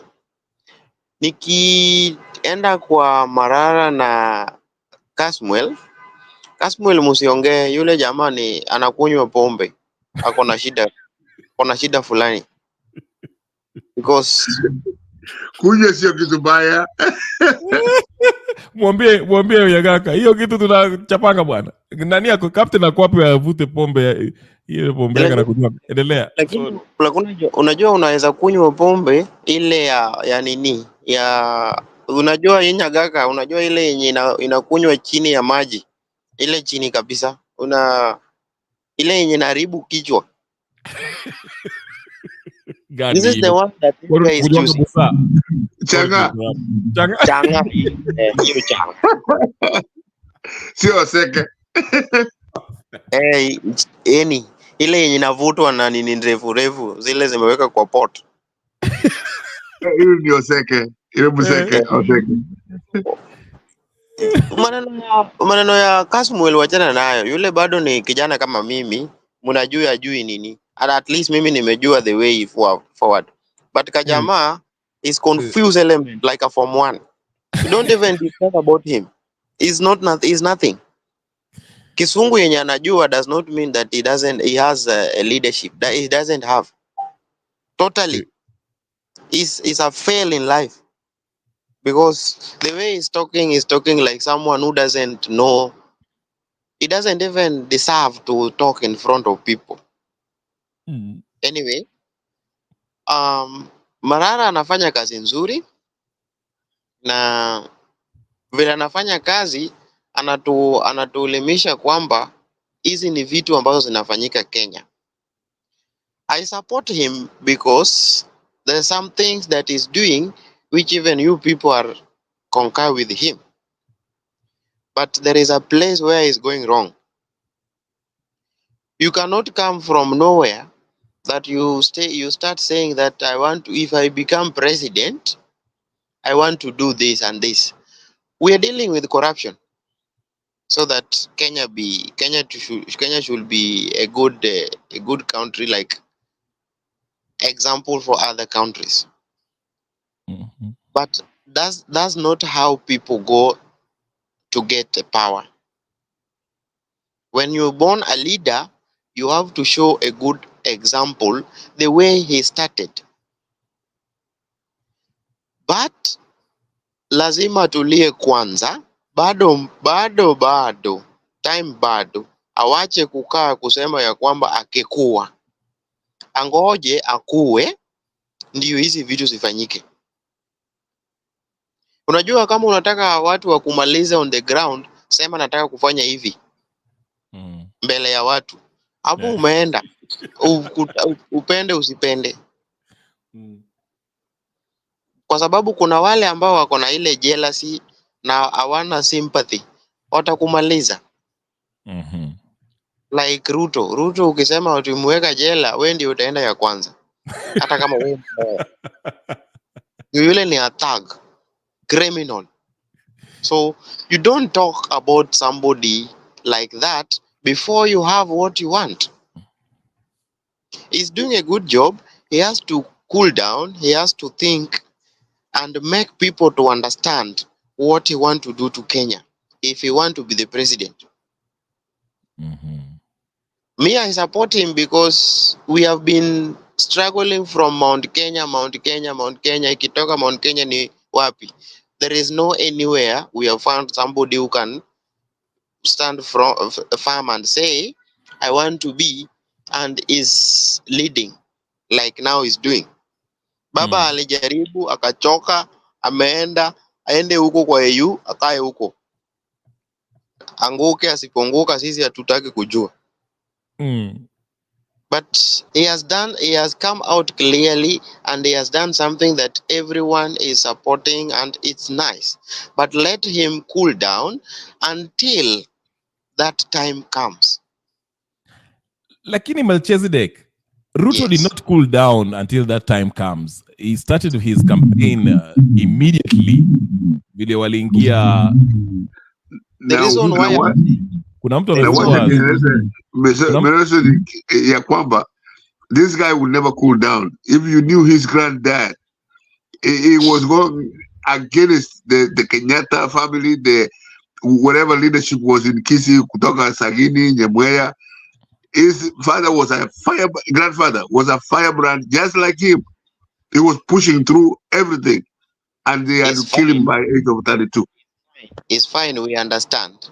Okay. But the situation we on the ground now, as you can see, we are fighting with three things at a time. We are fighting the airport not to be sold. We are fighting for our KCAC not to be sold. We are fighting with the corruption and the scandal that is taking place. So when he wants to do something, he should just take one and be successful. Like he started with the corruption, he should be successful first. Then he can say, now, this is what I was fighting for. Now I want to do this. But Melchizedek, he can't be successful because it's not Morara's job to prosecute these corrupt politicians. Vile alienda expose Wavenya huko Machakos. Morara can't. So what does success means to you when you say he has to be successful? But I think I know what you're going, because I was saving that question for Ashley, but maliza point yako alafu nilikuwa tuulize. I believe you also had a question for Ashley, because I wanted to ask her something else. Go ahead. The reason I'm saying he has to be the successful comes from when the people have now got what they wanted, because we need change. That's what I'm talking about. I'm not talking about Morara himself, but I'm talking about the general as Kenyans, that this guy has come out to tell us this is what is taking place. But he has to continue with it until this thing come out clearly and people say, now fine, this is what we have been looking for, now it's clear. Now we can stand and say, now if I did this, I think I can do. You know, you support yourself with what you have done. Yes. And Yeah. So that's what I was trying to bring up. I'm not saying because anataka kuwa president ama nini hapana. What he started. Yes. And that's what he wants. That's how we want everything to run smoothly. Yes. And I agree with you. And I think that's Mogaka. Sijui kwenda kuuliza Mogaka. Sorry Jagaka, nitakuja kwako. Mute kidogo. And I wanted to ask Ashley this. Sorry Ashley, sijui nini audio yako ilienda vipi, but the question I was going to ask you is something similar to that, because I said I agree with you, Ashley, that Morara is saying, and I like his approach. He was unique. He was exposing all the corruption. He gained fame, and he has a following. But is that a qualification for him to become the president? What has he really done that can show me that, okay, let me vote Morara over Okiya Omtata? If I'm looking at Okiya Omtata, he has a track record of doing things that, were beneficial to the public without even, when it wasn't cool, it wasn't famous, nobody knew him. And Morara too, number two, the reason why I say this, and we had this discussion in Nyagaka, he's not a threat to Ruto because he's saying that he will run in 2027. And I've said here before that Raila and Ruto are the one who pushed for that IBC amendment bill, which will give them power. His two political coalitions give them power to choose, handpick the IBC commissioners, basically putting their own person there. So what makes Morara think that in 2027, even if he has the following, he's going to win the election if the IBC commission has already been chosen by the Raila and Ruto faction? So those are the questions that I have. That's why I find this Morara thing. And also there's some reports that maybe he might be sponsored by Gachagua, and I don't know if that's true, but go ahead. You're making your submission. You can respond to that and go with it whichever way you want to go. Ashley, go ahead. Oh yeah, I don't know where I stopped, but I'm just going to quickly recap that I was saying in fact, initially when I saw Morala, I was like, wow, this is a good guy. He's eloquent. He looks the part and he can be president. But the day I started getting a problem with him, because we also have to not just be excited and go by feelings like we did with Ruto. We have to learn from our mistakes and try to get it right this other time, because we can't keep getting it wrong, because we're going to lose many generations. 5 years is a 5-year term that a kid may not have school fees because CDF is being eaten by the MP, and that kid misses a future and has to go to become someone's housemaid in Saudi Arabia. Given 10 years, that's a whole life gone for one generation. So just remember that our choices impact the people on the ground. They might not impact you, but they impact many people. There are people who are dying that shouldn't be dying because they are no medicine, is no medicine in hospital, or they have no access to medical service. So just remember that when you go to elect that person you want to elect. And that is why it is a responsibility of every patriotic Kenyan to make sure that the person they choose, they are not choosing them because they are cute, they are dressing well, they are talking well, but can they deliver? Even though someone is ugly or is speaking like they need communication or skills, if you can look at them and see that they will not institution, especially that we need so many changes, we have to go with them if you really love your country. I have a few things, even when you're choosing like a guy, or if you're choosing a boyfriend or a girlfriend, you have to look at red flags. People who don't look when they get into their marriage, these things start becoming the things that break the whole thing up. And in order to avoid those many breakups, if you're more diligent, then the less you're likely to get the wrong person.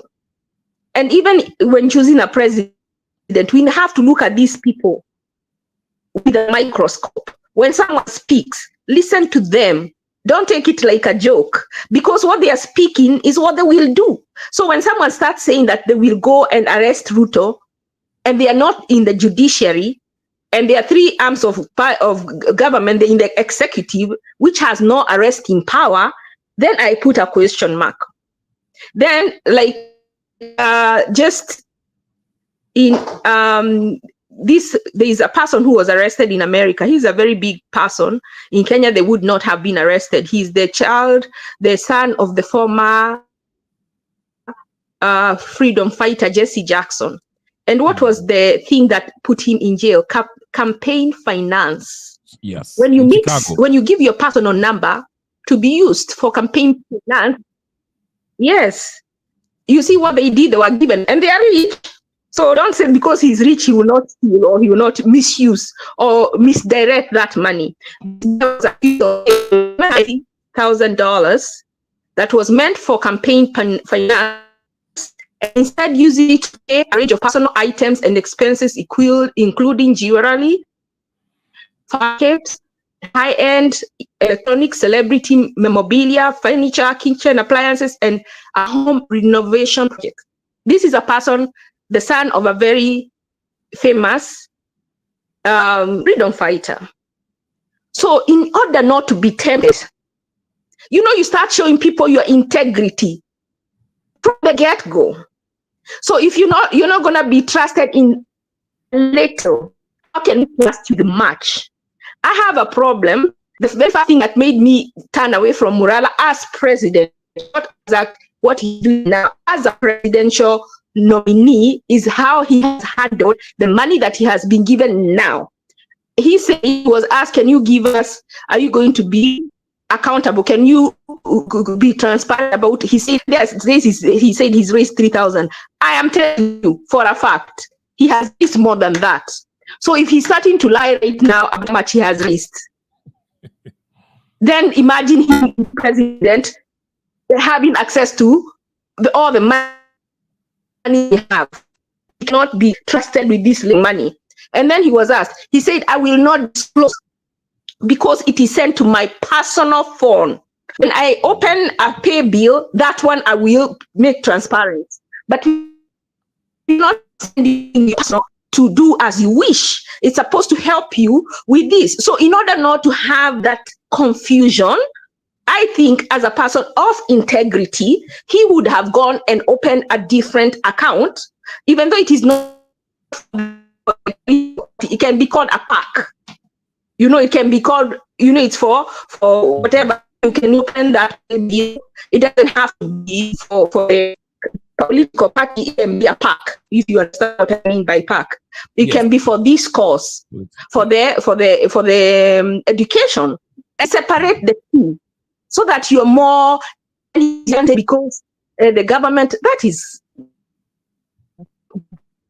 because you already know that you're being around. They know everything about you. By the way, that's one thing I respect, and I always do not want to think that the government doesn't know anything about you. They know everything, and if they want, they'll just go to Safaricom. Even Safaricom already know when he's saying that he's made 3,000, maybe he has made 10 million, and he's saying he has made 3 million. They know he's lying. You see, so they already know, and people who work there already know. Those people who told him no already know, and maybe they said no because they understood he's lying. And I'm not saying he is. There's no way he has only collected million. No way. But using his personal phone to collect money. Oh, Ashley has dropped. I don't know what happened to her. She'll be back. Nyagaka, bado uko?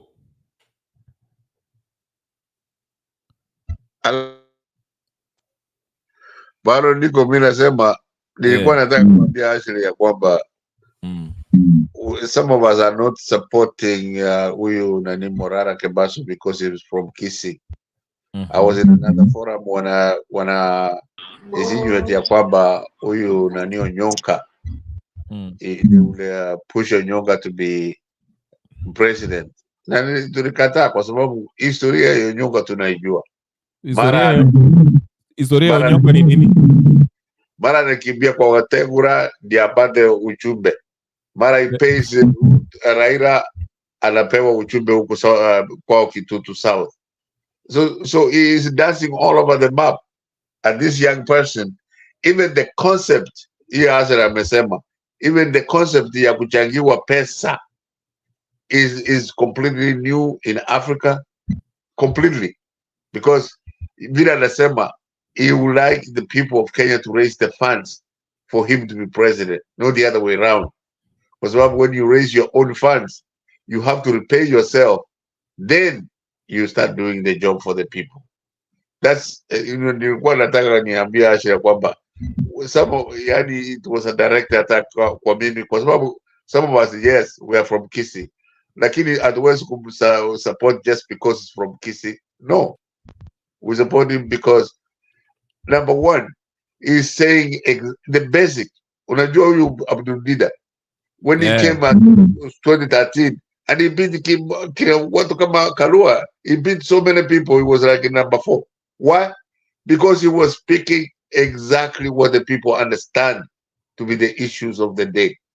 Now huyu Morara is doing the same thing. Hata Kisii haendi sana huko. Kisii ukiuliza anaambiwa hawamjui, hata funeral hajaenda huko. Unajua watu wanasema ile vitu, hata ile mahali ya kutengeneza maji ya kunywa hata hajaenda tengeneze. So the people will tell you so many simple things that he has to do to endear himself there. But he has endeared himself to the whole country of Kenya. And he's speaking, when he went to Central, how those people were throwing him 50 shillings, 100 shillings. They have an understanding that this guy is speaking their language. Ndio nilikuwa nataka niambia Ashley ya kwamba amerudi. Nilikuwa nataka kuambia Ashley ya kwamba kabla hujamwambia Nyagaka, kabla hujamwambia, sijui hiyo ni kelele inatoka wapi? Kuna kitu umefungua hapo unani Nyagaka uko kwa hiyo Bluetooth ama nini? No. Ni tu. Tutamwimpeach kama anapiga kelele. Kuna kelele kwa hiyo ndio yako. Hapo sasa ni kidogo I'm not. Sema tu hiyo makelele iko kwa background. Hiyo kwa background. Amuka. Haya. Nyagaka umefungua kitu kingine huko. Nikizungumza nasikia huko kwa background. Hapana. Okay. Labda anatumia earphone ile ya kuchaji. Hapana, kuna earphone. Ndio nasema kwamba wacha nimalize alafu niache. Wacha nitoe statement moja ya Morara kabla hujaenda uambie actually ile kitu nataka kuambia. Nasema hivi, if there's a reason for me personally to vote for Morara, I saw Morara, sijui kama uliona kwa video, and I'm being facetious actually.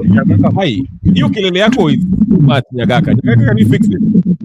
Si umute ama uende oseke huko ukunywe. Wewe wacha mambo yako. Nyagaka.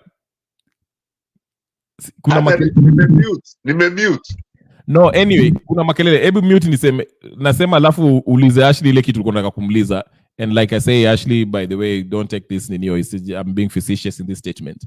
Niliona about the Morara, the nilisikia uliona hiyo kitu niliona kwa Instagram. And I saw the picture of the mother. She was wearing a red dress. That is a reason for me to vote for Morara.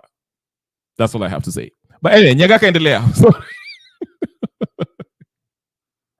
She's a very beautiful young lady. Oh, she is gorgeous. Actually ametoka. Nilikuwa nataka nimwambie tu kwamba some of us are supporting Morara not because of tribal issues. There are so many people that temo kutoka huko Kisii ni ule tutaweza kusupport ni huyu Maraga ama huyu Kebaso. Wote ni wanoti Mugrango. Mimi natoka Nyaribari. Lakini Nyaribari.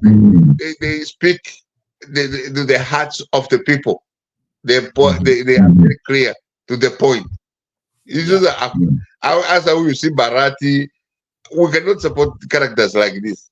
Barati ni mkora. Yeah. Ndio tulikuwa nataka kuambia Asha ya kwamba some of us are supporting you not because of tribal issues.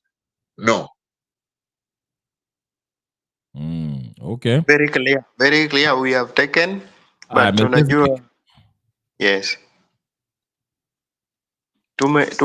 Tumeishika na mkono mbili. Sasa Mugaka, sasa kama yeye sio si Mugaka. Ni Nyagaka, si Mugaka wewe.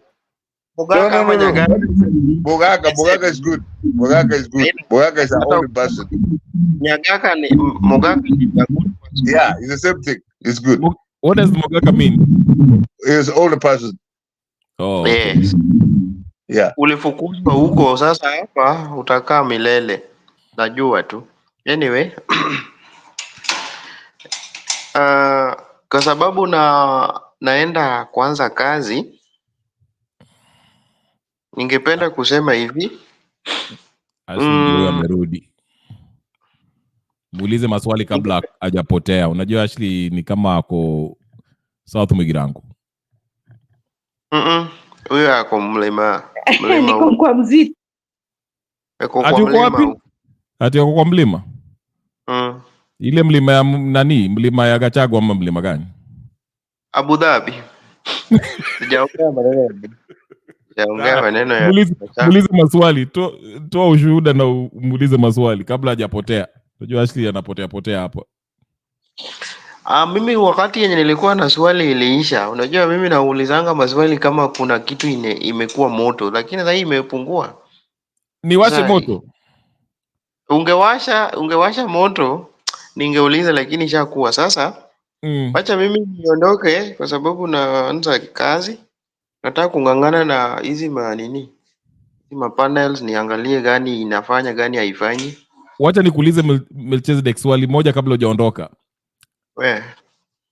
Ulienda huko kwa sababu ya hii mambo ya Ruto ama hii ulienda agency fulani ndio ukatumwa huko ama? Mimi? Ulifika huko uliko aje? I'm a one man squad, so I work on my own. Okay. Sawa. I don't go with agent, neither I don't pay someone to give me a job. I'm capable of getting my own job. Even Ruto cannot give me a job. For your information. Are you Kizito? No. Did you Kizito? Kizito? Who is this Kizito? It talks like you. Yeah, I'm a man with a vision, so that's why they call me Melchizedek.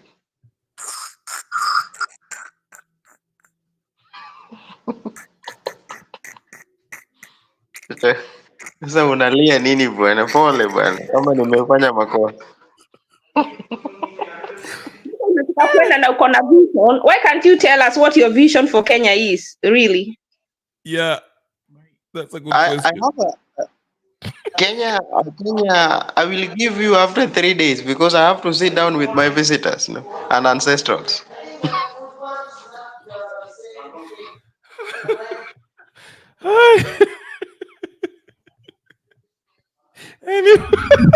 Take your time.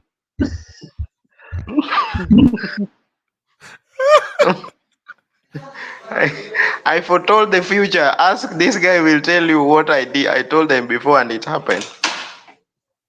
So I'm not joking. I'm just saying the truth because things in Kenya is worst, you know. It's worse it's worse than murderer.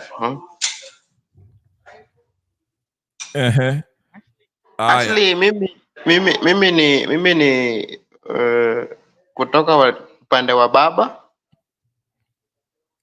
Na mimi support I don't support baba. Because baba alituangusha. Anyway, nimeshukuru na tutaendelea kama nimepata time nitarudi kama hajatoka. Sawa, nitajaribu kuwa na marathon hapa. Leo ni Saturday, so watu waingie, muitane. Sawa basi. Nitarudi baadaye. Okay, sawa. Sijui ka Ashley ulisikia statement ya Nyagaka. Nyagaka, you are making a point about Morara. unaweza kumrudishia Ashley respond. Nyagaka ni kama ameenda kula sima huko. Nyagaka. Ndio nilikuwa nataka don't support somebody. Unmute.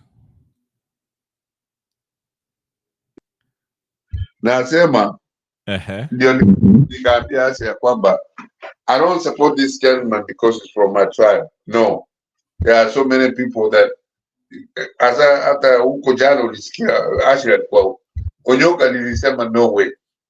You know, because historia yao na unaiona and it's not a good history.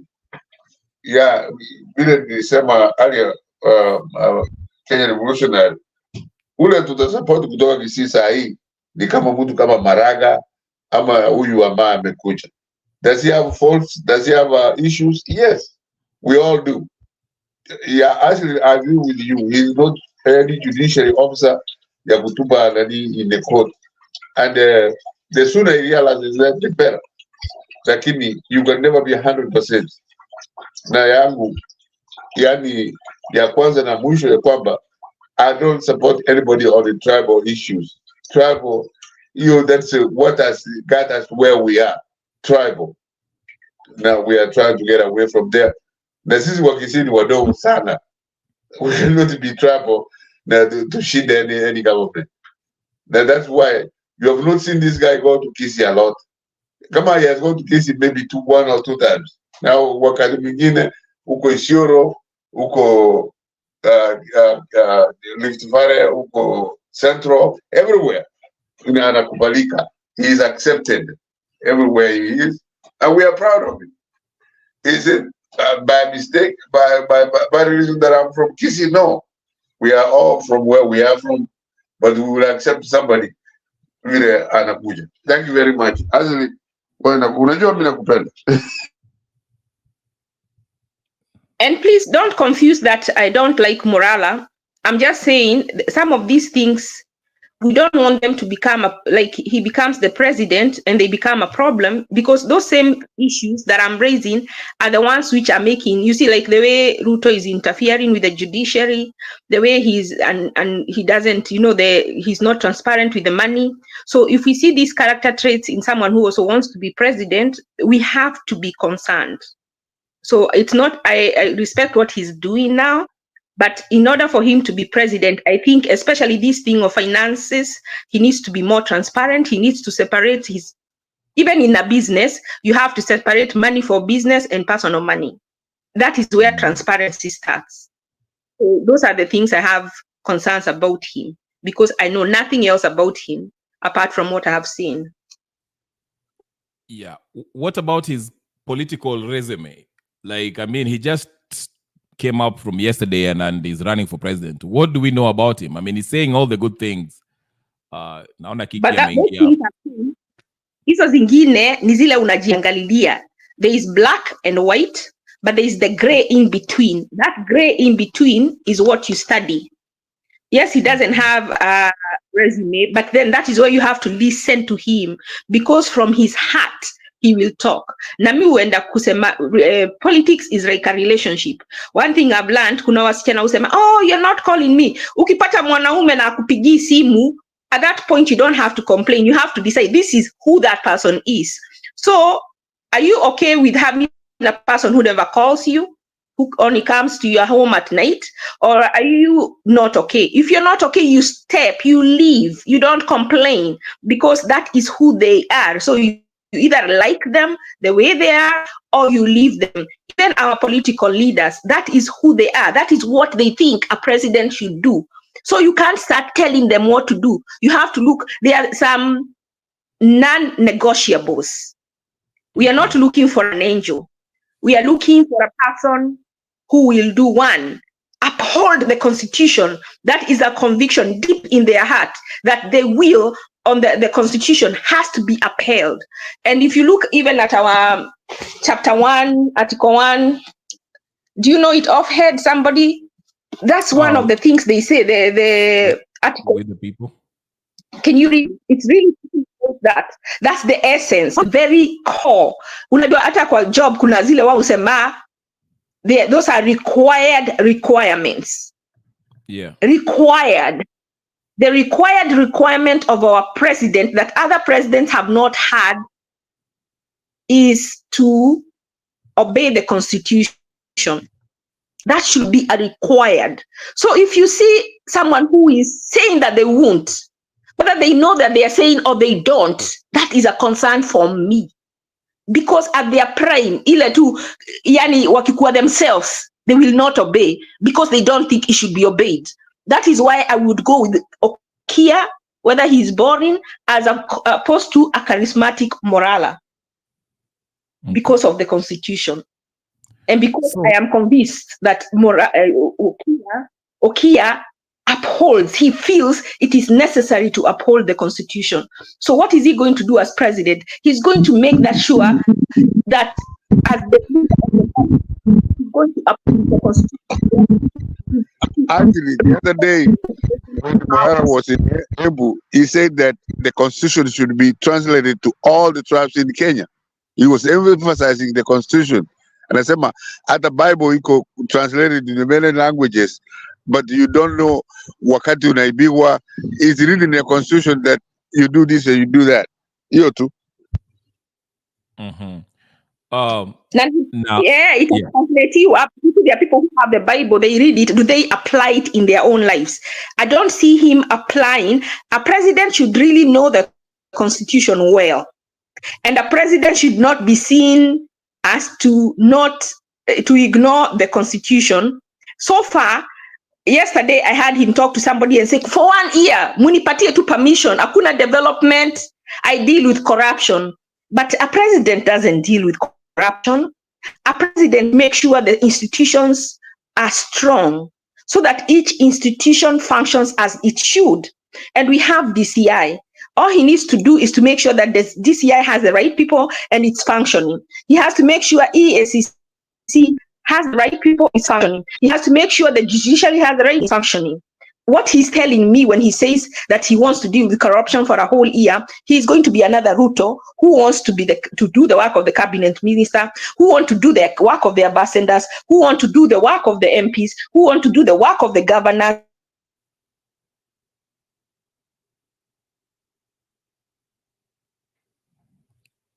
What happened, Ashley? Nyagaka, unanisikia? Yes. Actually, amepotea tena.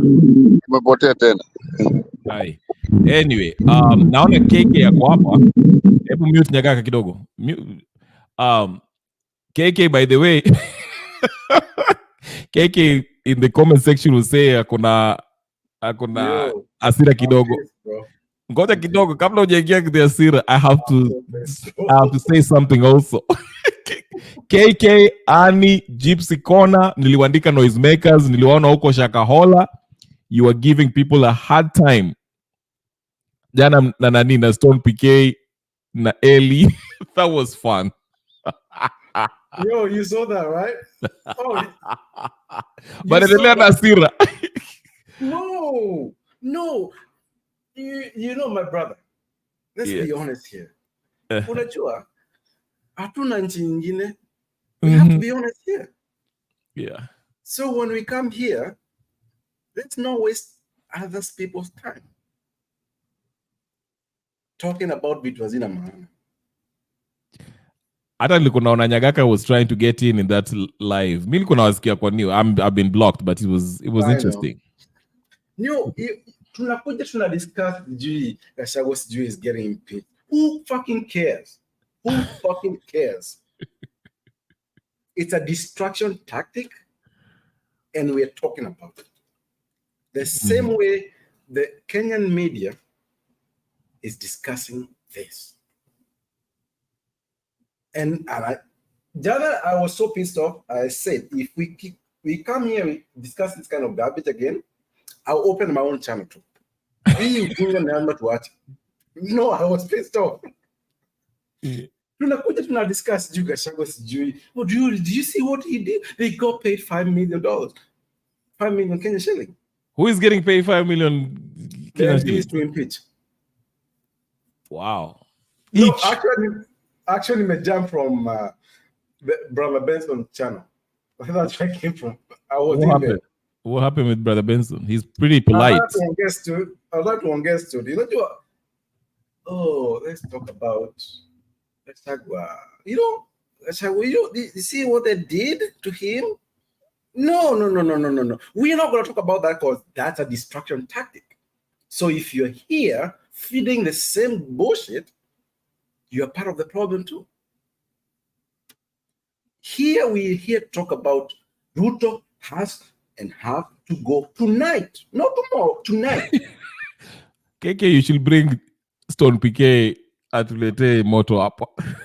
Tonight. Umenisikia? Yes, I hear you.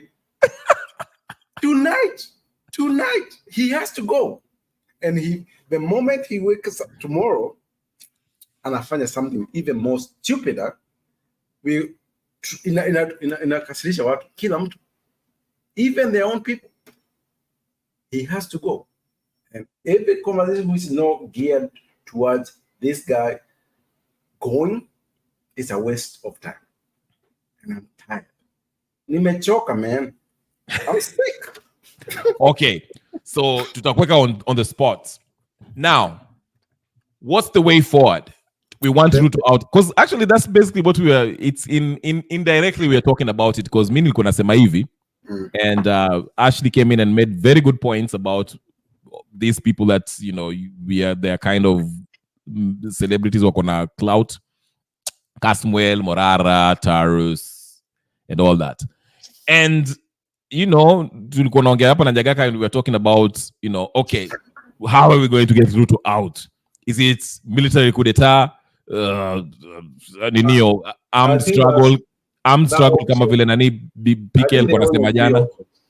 My brother. Yeah. Rebel. There's only 3 options, I think. Realistic ones. Yes. Yeah, go ahead. First of all is the Traore. I don't see that happening because the Minister of Defense. Number 2 is demonstrations, which is more realistic one, I think. Right. We have to be honest here. And the other one is failing. Make sure everything is failing. The economy is failing. And without money, the government doesn't function, right? Right. If you're running a failed economy, you're failed. Okay. So, Nyagaka alikuwa anauliza the same questions and I want to pose it to you too. Wewe ukiangalia Kenya as of right now, what is the most realistic way that we can actually work on as Kenyans who want Ruto out? Practical steps that we can remove demonstrations. Ruto. Demonstrations. This is why he's so invested in that. Demonstrations is the way to get him out. We do not have Traore. I wish I was in the military. I wish I was. I'm not. You can always join. Not, right? Even you're not. Can you join the military? Are you young enough to join? I'll enlist you. I was in the US, so a little bit I have, I can do a little bit. Few things here and there. Unaweza tubebea maji. Yeah, I can handle. So when it comes time to take it, tutafika huko. This mchezo, in life, there's nothing as important as a purpose. If you don't have one, you have nothing in life. Purpose. And if I was able to help our Kenyan community fix the system, that's my biggest gift I could do for my own country. I can run. Like the Kipchoges, they're good. That's a purpose. Ours is what you're doing here. Brother Benson. They have a Benson, the Bernard. That's purpose too. You're giving people avenue to talk. But now it's us to cooperate we see what we're good in, where we're good at. Ruto has to go. Not tomorrow, but tonight. He has to go. We're tired of this garbage. Amen. Haya, Nyagaka, wacha niende kwako kabla. Ashley, umefix internet. Sijui kwa Ashley ulisema uko kwa mlima fulani. Sijui ni mlima gani? Yeye mlima ya nani? Ya Gachagua ama mlima gani? Mlima ikinini. If it goes again, I think I'll take it as a sign I should get off. No. Make sure you come back. We need you here because your views are unique and are very much appreciated. You're very pragmatic and realistic and reasonable. We like people like that. Just like Kiki. Nimemwambia alete maradicals kama wakina nani hapa, tutampikia tusalimie. Nyagaka, wewe ulikuwa unatuambia bwana tugoje 2027. Do you think there's another way other way besides 2027? Ngoje huko tu. Atafanya nini? Ulikuwa unatuambia tugoje 2027 Morara angushe Ruto. Kuna njia nyingine? Hapana, the Morara, the only way he will lose the elections of 2027 ni kama wamemua kama anything, kwa sababu he's liked everywhere in Kenya. Now Kenya, we are very simple and likable people. Vile tumekubali. I give you an example. Nani Dida, Abdul Dida 2013. Vile alipendwa na watu, na it gives us the same example. Vile Morara amependwa Kenya mzima na anatembea not only ni Kisii, hata Kisii hawamjui. Nikipiga simu Kisii huko wananiuliza huyu ameattend how many funerals, amechenga nini, hata shule unauliza, hata MCA unaulizwa maswali, sio mchezo bwana. Kenya Revolutionary, lakini we support him because of what he is doing. So vile huyu mheshimiwa amesema KK ni kama tuare, kama ule mtu vijana wa Senegal ambao walikuwa jela na wametoka. So vile actually and point out, yes, he will realize that he's not the president of criminals. He is the president of the whole country. Now, if he can give direction, our criminals washikwe wawekwe jela, so be it. You too. Okay. Good point. Okay, Ashley, you're pretty reasonable. You know the current situation in Kenya. This is my argument. I know it kind of rubbed people the wrong way. This is my argument. I'm saying this. This. Civic education is important. I'm not downplaying it. It's important, but there's time for it. There's a time and place for it. Right now, if I ask everyone, any Kenyan, majority of them will tell you that we know what's ailing Kenya, and the buck stops with Ruto. Why do we need civic education? I mean, okay, you want to learn about your rights? The focus should be, let's remove Ruto like Kiki and Tompiapa. We should remove Ruto like yesterday. Now, Ashley, in your view, what's the most realistic steps that we can take to remove Ruto? It's okay if you feel like that's tunafaa tuende huko mashinani huko ushago tuambie wanyanye huko ati you know what, Ruto must go, show up on Tuesday to atoe. That's fine. But I'm just saying, like, wewe ukiangalia Kenya, should we just wait till 2027 tupigie Morara kura ndio tutoe Ruto? What are we supposed to do? Yeah, go ahead. If we go to a lot in 2027, Ruto will get it back. He has a lot to lose by not getting back in power. So he will not let it go one way or another, whatever it takes. If we go to the ballot, he will win. How will depend on what needs to be done. He will retain the position. So we cannot go to the ballot with him. He has to come up before 2027. Let me tell you, talk to people who do software engineering. They will tell you that you can program. You're worried about him choosing IBC leaders. Even not worry about that. Worry who is going to do the software that's going to be used. Because it can be programmed for every, let's assume that Morara will be the one competing with him, and he'll be having, like he'll be in the polls, he'll be the one who looks like he's going to lead. You can program it to where I think that's what they did in 2017. For every 1 vote of Morara, it adds 3 for Ruto. So you can program it to where you cannot see. And like in 2016, was it 2016 that the election was stolen? I read somewhere, I've tried to look for that article, I haven't found it before in the US. They said the CIA or FBI, when they were looking, they could see the numbers changing, but they didn't know where they were changing from, but they could see they were changing. So there was evidence something was being cooked. But to pinpoint. Ashley. Yeah. Nice to meet you, first of all. Mm-hmm. I'm in that space, the software space. Mm-hmm. And I'll tell you, anything that you program, that you program it to do it what it needs to do. Right. It doesn't even need to be somebody inputting things.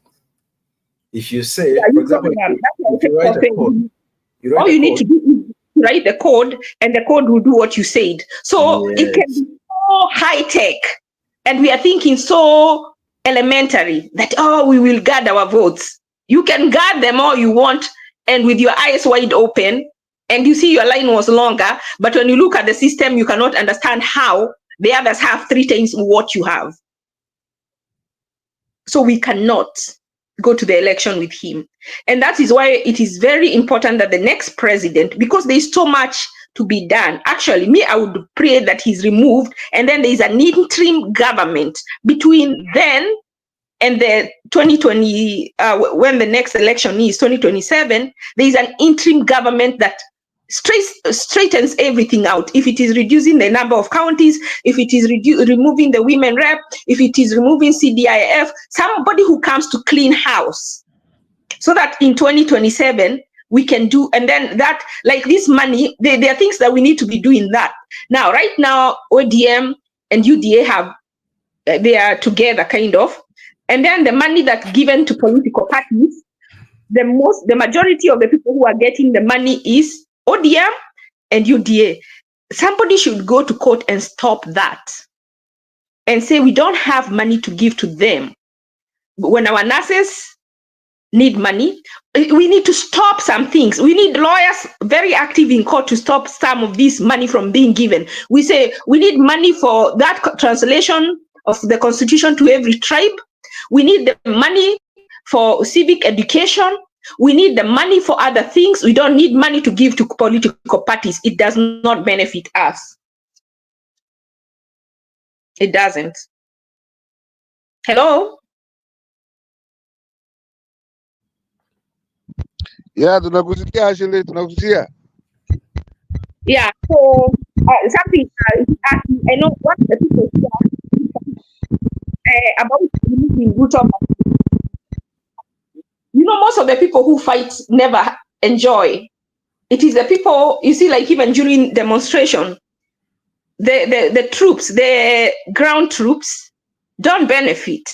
Those who comes in cars and run away when they are throwing, like when the police start battling, are the ones who reap the benefits. So there's a phrase that says the pen is a pen mightier than the sword, and it has been proven that the pen is mightier than the sword. So we can get social and political change can be more effective when we use the pen than using the sword. When we use the pen to provoke, to inspire, and to influence action. What Morara is doing, he's not just giving civic education, he's meeting people on the ground. And one of the things that I think he's doing is telling them, mtu wetu politics does not work. That is the civic education he's giving. We can't just tell people, let's go and take Ruto out. They don't understand why. But he's telling them why. This mtu wetu politics, this mtu wetu you're protecting, is not working for you. He's working for his stomach. So you need to protect yourself by fighting for yourself, by choosing someone who will work for you. Our leaders go there and they work for themselves. They do not represent us. So what can we do? I was asked. That's something I've been asking myself. And the answer is here. Article 1 of the Constitution of Kenya states that the people of Kenya are sovereign and that the Constitution is supreme. The article also states that the people can exercise their sovereignty in the following ways. 1, directly. The people can exercise their sovereignty directly and also through our elected leaders. Our elected leaders have gone there and they become beholden to their party leaders. Ashley. Let me finish before I forget, and then just hold your thought, please.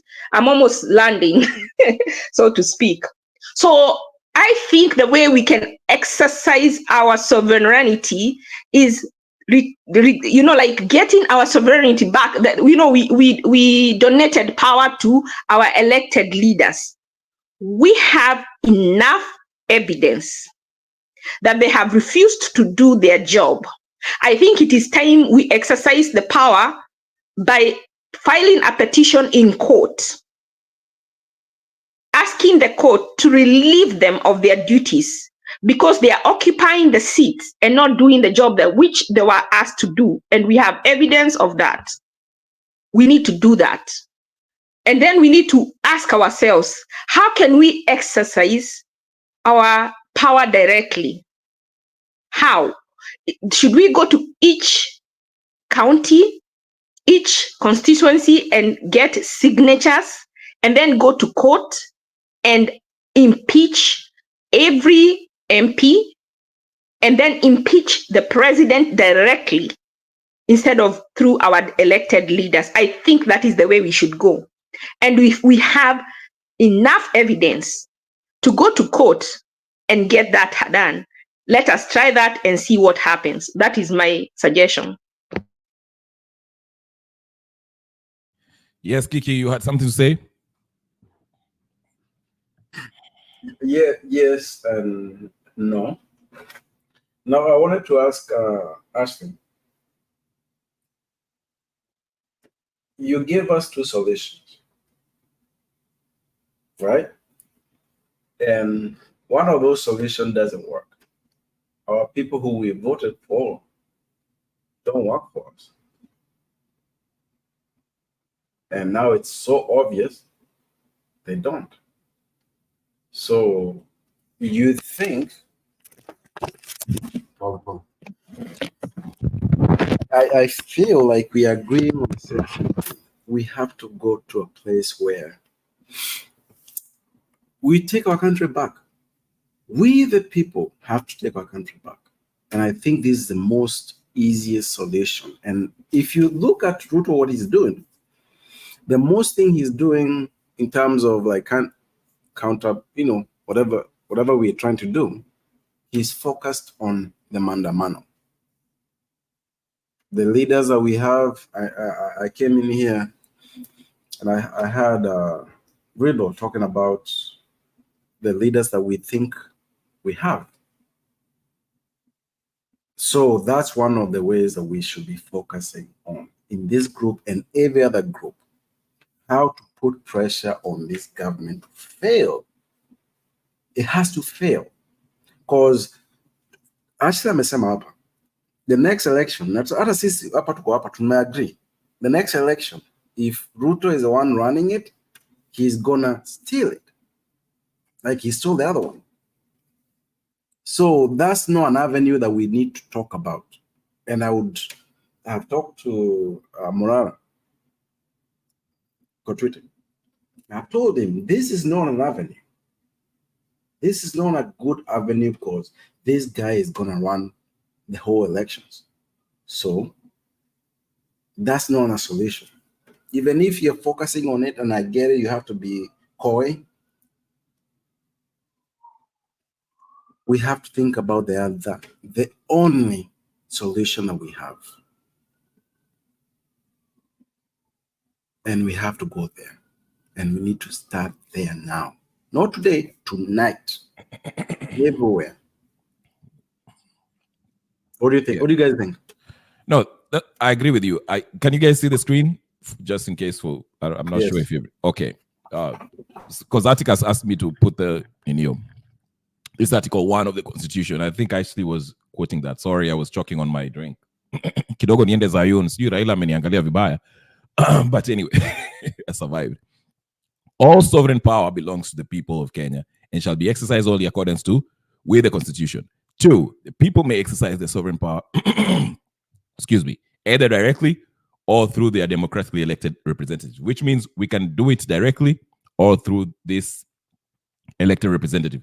Our representative include Ruto and all these idiots at the legislative body, with the exception of few like Okiom Tata and those who are doing their jobs. So just a quick response to Ashley. You are right. We can do petitions, and that's why you see wakina Raila, they were attempting that video walishindwa elections, wakaanza kujaribu. Remember when Martha Karua was telling us about getting zile signatures, 200,000 whatever signatures, 1 million signatures to remove Ruto. That's exactly what they were trying to do, to get signatures. Then guess what? If you are to collect those signatures, you have to take them to the IBC, or the IBC is the body that has to confirm or verify these signatures, kama ni real or not. Then, if there's any ninio anazipeleka court. But again, to kick his point, since our independent institutions are already failed, they have been influenced by the executive, and it comes back to the point wanasema ya nani Morara. Why was Morara saying I will arrest Ruto? It is because historically, even before the 2010 constitution, the presidency, which is the executive branch of the government, has always have enormous power that overrules any other independent institution or any other, whether it's legislative parliament, or DCI, whatever. The president always has that enormous power. And we saw that even after 2010. I think the first president who went under that 2010 is who? Uhuru Kenyatta, I think. Yeah. No, it was Kenyatta, what's his name? Kibaki. But you saw that even after the 2010 constitution, which ilitoa hizi powers from the president, we still had a presidency or a president, the executive, who overreached their boundaries. While you remember, Maraga alienda kambia Kenyatta, please dissolve the parliament. Nani akasema no, because he knew that akidissolve parliament watu an election and he will probably lose. Akasema no, I'm not doing that. Forget you. And ikaendelea tu hivyo.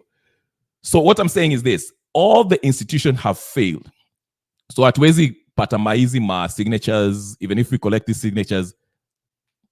Ruto atampigia nani Kome, Simo Mbekome. Don't dare. I'm out there, you'll end up in Rivayala. So those can...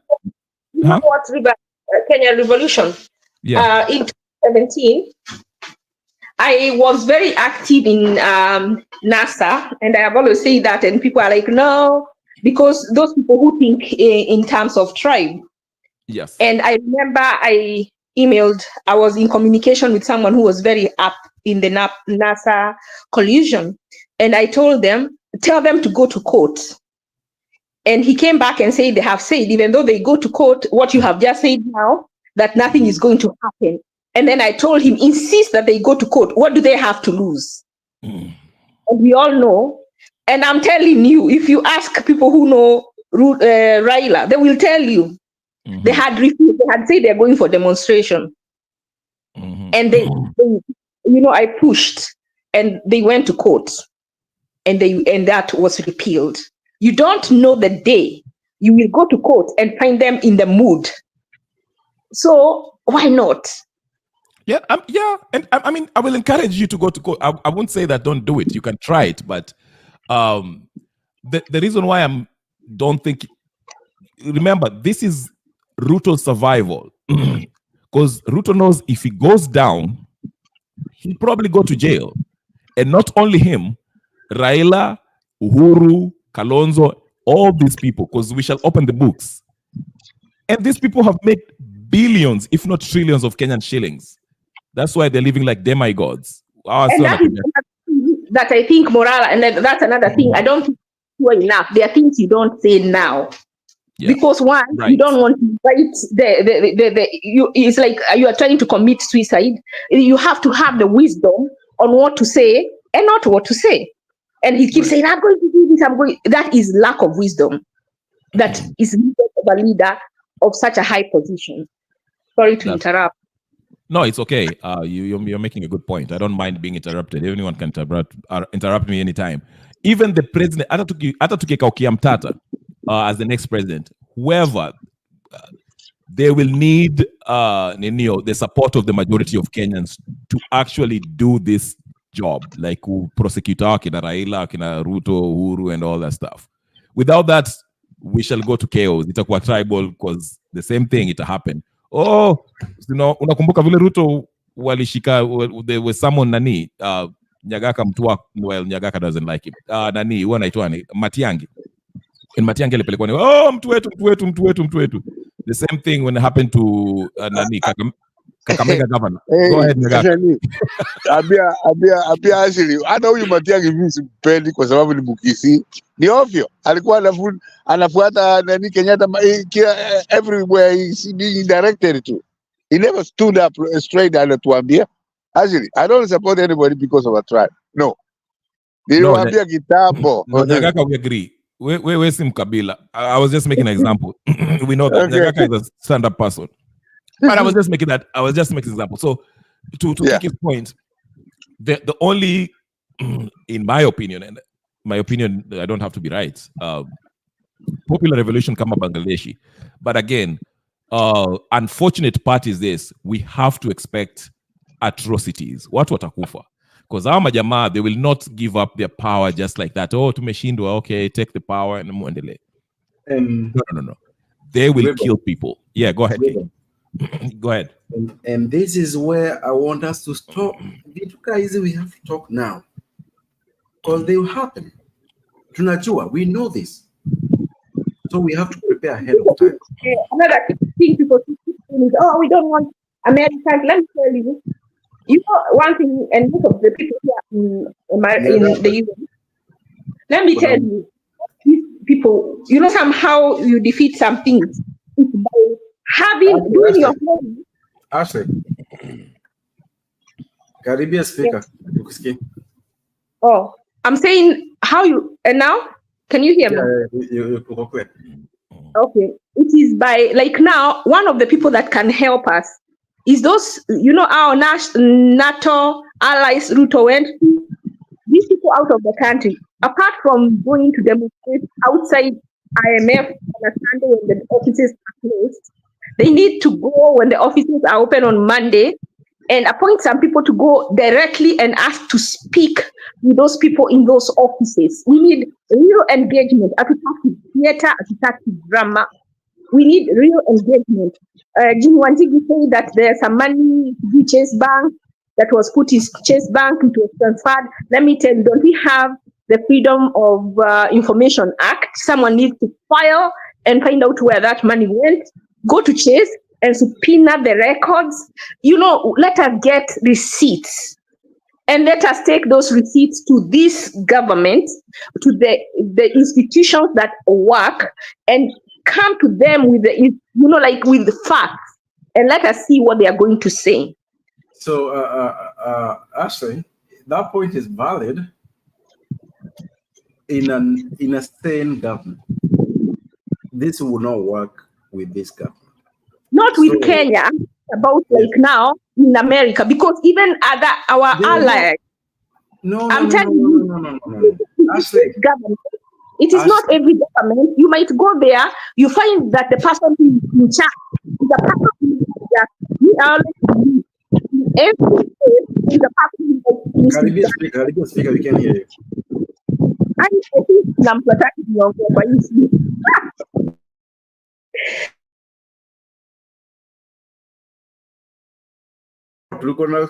Caribbean speaker, that's it. That's what we I was just saying, I try to remove all negative. You do everything.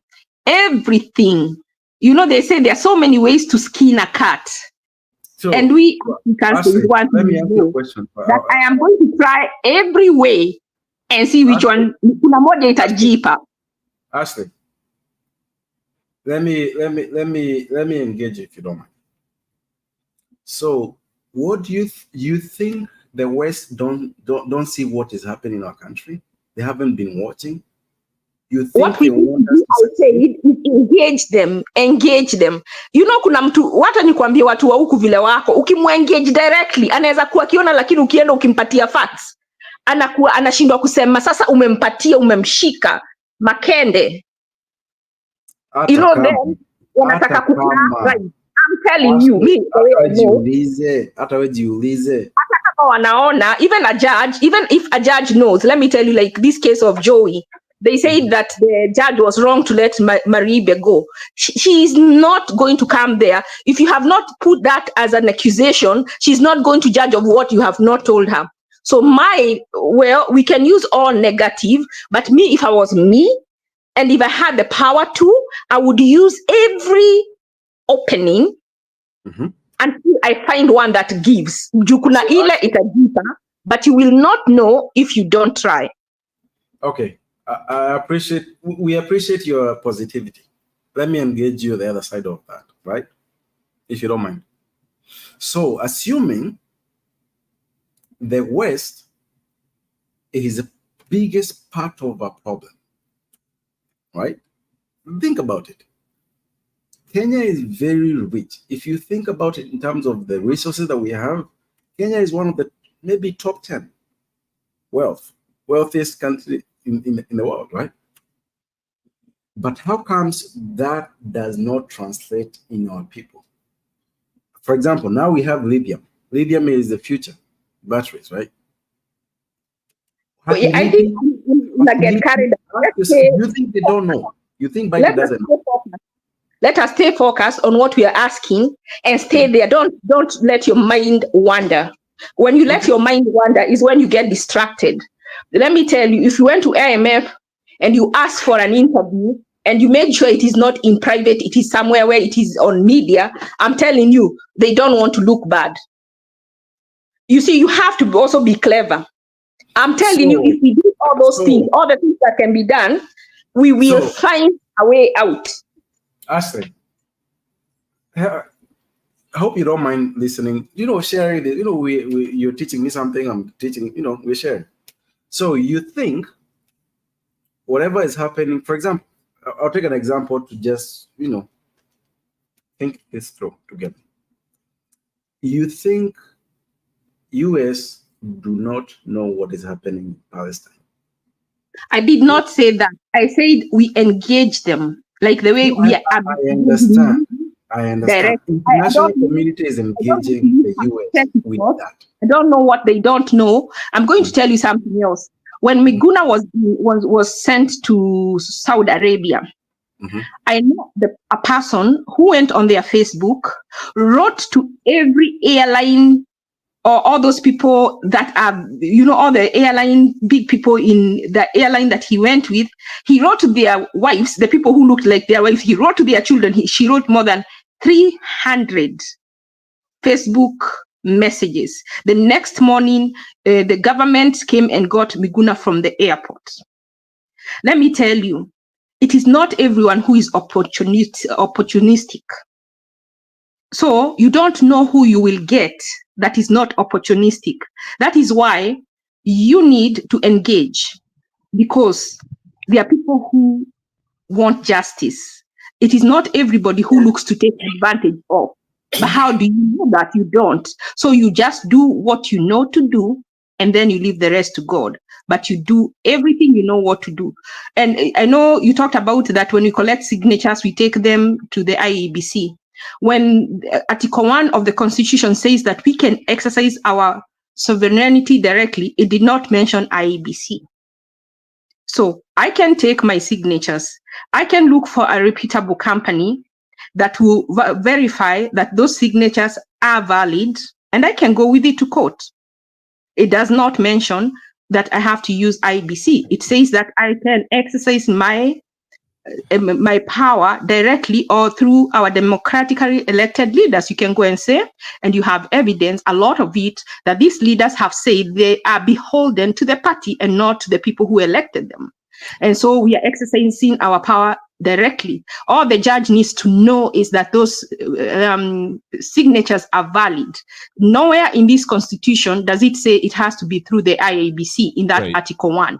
Yes, it just say they have to be valid. You're right, but just a quick correction. IBC is the part of the it's part of the independent institutions that we delegated this power to. That's why it's independent. But they are corrupt, and all you need to show is why. You see, that is one of them. But why are you subjecting yourself to that, limiting yourself to that? As long as you prove that those were correlated from actual people. So if you can get like a reputable organization, then if you have to talk to someone in the UN or wherever, an organization that they can come and they can confirm those are actual valid signatures. That's all you need. Okay, let me use the example of the NASA, ODM, Azimio, whatever you want to call it. Martha Karua took these signatures and took it to try to take them to court, okay? Because one of the courts, the legislative board, the judiciary is part of the, one of those delegated powers that we delegate this power to. But again, their argument was they can't trust any institution in Kenya. So this is where we are in Kenya. We don't trust any institution or any delegated powers that we have given this representative power to. That's why I say we look for a reputable company. Okay. It doesn't have to be a Kenyan company. It has to just be reputable. Like Pricewaterhouse in Kenya. They are reputable. Right, but yes, then that's fine. But you can't argue that way, because even that's why Martha Karua even tried to go to the East African East African Supreme Court, whatever the case is. East African what do you call it? That East African court. And the East African courts basically say, listen, we can only adjudicate on matters between two nations. Come it's within Kenya, Kenyan courts handle that. We can't do anything about that. So thanks, but don't thanks. So even if you find these reputable organizations, whether it's the UN, even UN, they can't do anything, because the argument is we have to respect the sovereignty of the Kenya. These signatures, we just have to get a reputable company to assert that those signatures are valid from Kenyans. That only. I don't think that's a thing for us to do and for the to accept. And you can go and. I'm playing the devil's advocate, because if I'm Ruto, I'm going to say this. Okay, you went to this reputable institution called Priceline. I'm just using an example.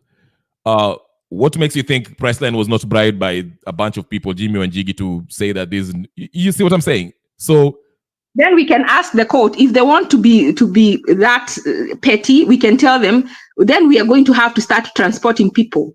Which court are you going to ask? Ashley, you're too optimistic. You're assuming the whole court system is not rigged. Nyagaka, you had something to say? Yeah, I was, especially here in America, and the Chase Waterhouse Bank, the Chase Bank, Chase Morgan Bank. Yeah. I agree with Ashley completely. We can have kama tunataka to hire any lawyer, he will get all those signatures about tunazo. Lakini ya Africa, ya East African Court of Appeals, hiyo ingine hatujui.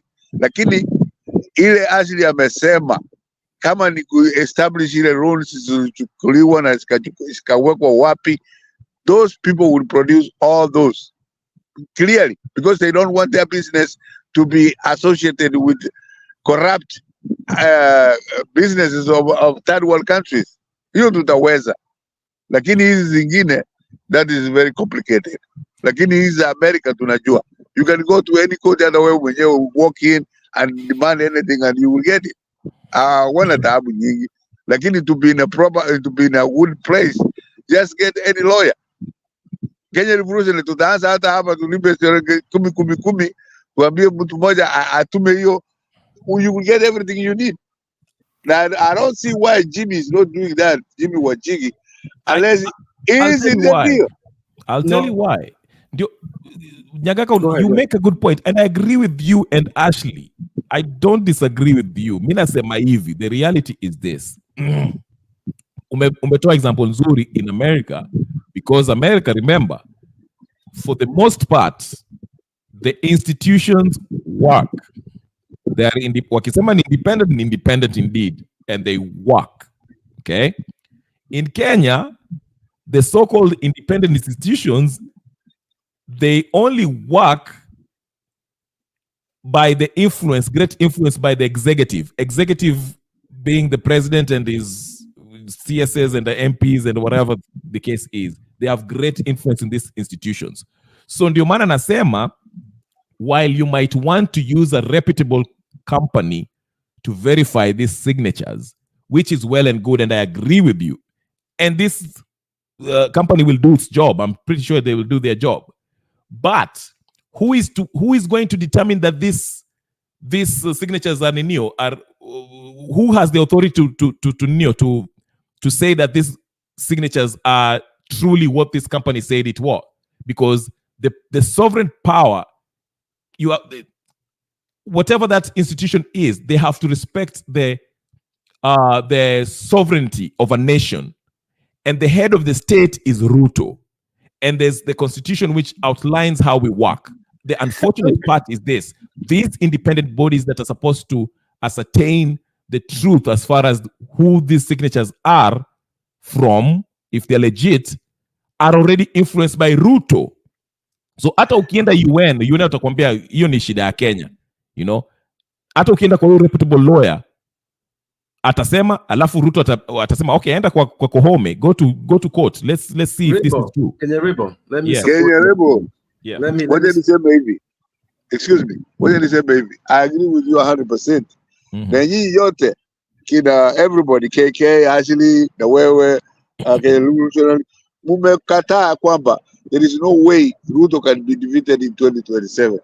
Na sisi wengine tunasema vile unasema, if there is no anchoring state, anchor person there in Kenya to push through all this, even if we get all the evidence, there has to be a state person to say that this is what it is.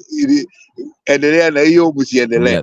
Na vile unasema, the person who is stealing the money ni huyu nani? Ruto ambao waliiba na Kenyatta na Raila amewajoin. That we agree. Hapo na agree na wewe. Na mimi nasema 2027 lazima tufanye Morara akuwe president, alafu all this that we are talking about, anybody can walk to any lawyer and pay any money, alafu anatengeneza hiyo karatasi mzuri, kwa sababu sisi wengine laymen hatuwezi kujua ya kwamba hii na hii, and it will be done, there will be no problem. Lakini Mr. Pen, Nyagaka, so you are assuming whoever runs the elections is going to be fair. That's not possible. That's not true. Wacha nikurudishie KK. The earlier we were talking to Kenya Revolutionary, alikuwa ananikataza. Na mimi nasema namna hii. Vile Maraga ruled in 2017 was what happened in the elections of 2022. Ya kwamba kama ile station ya kwetu huko Nyaguta electronically transfer the elections, ya kwamba hii na hii imefanyika, is the same thing. They did that. I mean, hiyo kesi ilienda, and the ODM people gave examples. All those examples they gave, whatever. Ile ilikuwa baya ni kwamba ODM didn't have people to present them to count their votes in every station. So Nyagaka, let me cut you short. If we go to the election of 2027, Ruto will win. Whether he has to put goons to beat people going to the polling stations, whether he has to employ coding people to code to where when you elect somebody other, he will win. He cannot let, hizi nini zote wanataka kuuza. His life depends on it. His life depends on it. Do not be naive. Agree with you, I should agree. Lakini that is very dangerous. Hiyo ndio nasema kwamba if he beats this guy, atakuwa opposition about his vibrant. na tukiwa na opposition. It has all been over 30 years Kenya inaendelea kuwa opposition. Na yu nani Raila anakuwa na watu kwa mfuko yake, anaenda kwa government all the time by himself, and it benefits his family and his friends. So if Morara has to be an opposition leader in 27, actually, so be it. Let me tell you, after 2027, Ruto will remove the opposition if he wins. Unaona vile ameweka Raila kwa nini? His intention is to have a one-party state. And it will very naive. It will be. So we have to stop joking. We really have to stop joking. He has to go. We better sit down and see how this Article 1 is going to work for us. Yeah, I agree. Ndio maana nasema the only viable solution is popular revolution. That's the most realistic way we can remove them. Now, our job, all of us, is how to organize. Tunawezaje kukutana, tusikizane, tuseme, okay, hii tarehe, tunaenda State House. Like I say, I usually give people example and Kenyans tuna forget sana. 2017, kwani unafikiri Raila alikuwa ninio? How was he ninio as the people's president? Alienda hapo Uhuru Park akachukua kipao.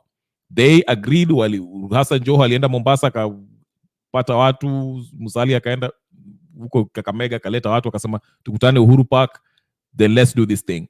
That's something that we can do. Even if you look at the ninio, that great, for those of you who do US history, the great march in Washington, D.C. with all the civil rights movement in Washington, D.C. There were buses from Alabama, Georgia, all over the country who went and met in Neo. You remember that great speech by Martin Luther King? They made impact after that. Watu walijaa. So what I'm saying is this: if you can organize in that way, watu wa Central were organized, watu wa Nyanza were organized, watu wa Western, to say, okay, we are meeting at Uhuru Park. After Uhuru Park, we are marching to State House and we are declaring President Ruto not to be the president of the Republic of Kenya. The world shall respect it. Sinivyo ndio Bangladesh walifanya. And of course, watu walikufa before that. He unleashed the police officers, wakachinja watu, but they overwhelmed the police officers and Prime Minister Majeshi. This is the funny part, just to ninio. The Majeshi, Alice, which was similar to Kenya, send Majeshi. Majeshi wakafika hapo wakasema wakaangalia hivi, and the army are always friendly to the people, unlike the police. The police are the ones who are shooting people. The army wakafika hapo wakaanza started talking to the people. Then they went back to the Prime Minister's mansion and they told her, you have 45 minutes to get out of office. And the funny thing is, when the last time wajenzi walikuwa wanataka kwenda JKIA, the army were called and the people started celebrating, tunataka majeshi, hao ni marafiki zetu sijui nini, and the majeshi were talking to the people. In fact, it is said that it is the army who told the police to stop shooting watu in that neighborhood. Is it Pipeline neighborhood or whatever estate? And that after that, the IG at the time, that tall black man, alikuja akasema, okay, that's when akaanza kufanya PR, akajifanya tia he's talking to the people. Yeah, go ahead, KK. Your point is very valid. Yeah. But who runs the Ministry of Defense? Is this not the Ruto's girlfriend? Yes, she does. So even if we could have the option, it will not be the first option. It's somebody who is in between somewhere. So that's not a very good option at this time, but we want them to know. What option are you talking about? Thinking about them too as well. But I think the best solution, notwithstanding what Nyaraka said and Ashley said and you said, the best solution, I think, is the public demonstrations. We need to push this more. We need to, if we don't, our Tumpaka Kenya may give up. Sisi, we are the ones who we're not giving up yet. People are getting discouraged about the public. When people die, somebody dies, they continue with life like you didn't matter. So what I have noticed is that June 25th is not going to happen anytime soon again. And that thing was planned. There was some high level. I was following this case of Brian Shearer online on TikTok. And then I started seeing people who don't even look like they have any clue of what politics is, talking about the finance bill. And it came to me and said, that's odd. How is this person talking about the finance bill? How is Chesoni talking about the finance bill? And then I went to Peter Kioke. I heard him talking. I said, there's something weird here. It's like this person shouldn't be talking. Who is telling them to talk? And I was like, and then this thing happened. Because that time I wasn't in politics. What I'm saying, there was somebody, and I know I have who I suspect, but I'm not going to say. And whoever was doing it was trying to push Matiang'i, because after that, this case of Matiang'i in a box came online. I was like, how did he happen to have capes? Mm-hmm. And they were supposed to be distributed the next week, but the reception wasn't so good. So that went away. And when his reception wasn't so good, that cover that was making the thing so efficient dropped. And I remember telling a friend of mine, it's changed. It's changed. Ashley, the people who, they were so organized. And at a point, right. people came back, Ashley, and from that thing has never succeeded. Ashley, are you on Twitter? Yeah. Maybe the same person who kind of managed to do that, if we are thinking about the same person, is the same person who the government has been tracking, jamming his connections outside his house. Are we talking about the same person? Jimmy Wanjigi? Yeah, no, I think so. No. Jimmy Wanjigi would not push. No, Matiang'i is being pushed by Uhuru Kenyatta. Then that Uhuru Kenyatta is the one who was behind it. And when he saw people starting to say, when they form the new government, they are going to bring all those people who are corrupt to book. This is my thinking. Mm-hmm. He called Raila because what he had started going out of hand. So he did call Raila. Raila cannot have his standing and come like a madman to say that Uhuru called him. Why did Uhuru call him? Actually, I don't know if you watched that Neneo Kulkuna interview on Tata with this journalist. Nani anaitwaje akona Neneo. He has his show, something box, Bonga Box or something like that. I don't know. Mark Masai or something like that. Do you know him? No. Anyway, he has a talk show. He used to work with one of those citizens, Amanini. And Okiomtata says something similar to what you are alluding to. Alisema hivi, ati, if you go to that Neneo, in that parliamentary building, whatever the case, kuna places ambao there's absolutely no way you could get into that Neneo. A common Raya cannot get into that because you need some whatever, I don't know, password or something. You have a special pass to get into. But Okiomtata kasema, this thing, it seems like the people who came here, waliingia kwa hii building, there are people who knew the building pretty well, because there are some places where parliamentarians, even a normal person, even our nabunge, they rarely get to those places. So basically, he was trying to say, without saying so much, he was trying to say that this was an inside job. The people who broke into this in Neneo were high-level people who knew something about the security and the building structure and all that stuff. Where the guns were and all that. Yeah, even before the guns, there's because he mentioned about even kulko hizo marooms ambao aliingia. There's no video footage of that Neneo, but it was broken into, and hizo marooms ziko na ma Neneo, ziko na ma videos, which basically moto haikuanzwa na protesters. It was started by someone else. It was at the end. So they were like, if the protesters were going to start a fire, they would have started it where they were eating. And then they didn't even stay that long. But then why were the chairs broken? So those chairs were broken after they left. Yeah. So this theory, maybe Uhuru being behind it, maybe, I don't know. That's a possibility. I always, it's just looking and putting my dots together. The reason I think he was behind it is because the thing, me, sometimes I just I just see something, and then like I see, boom, something comes open up. What made me think? I hadn't thought. I knew someone was planning it. The way it was meticulous. It wasn't organic. Yeah. It was meticulous. What they were doing there. Lawyers, kuna medicine, all these very privileged children, youth, and young adults are very privileged, and they want to go to the street. They are planned it, and then I tell you on X, I mean on Twitter, on TikTok, people who don't even speak. You don't even, they are influencers, they are like airheads, and then they're coming to speak something sensible.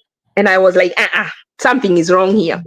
So when I saw Matiang'i's tips on one of the WhatsApp group, I was like, how?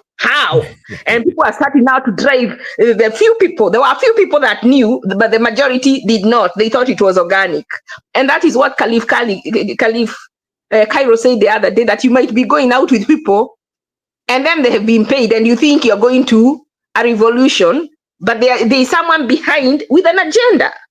Yeah, this thing was planned, and the reason I put Uhuru in it is because I saw Matiang'i's capes and some few people starting to push Matiang'i for president at the next week.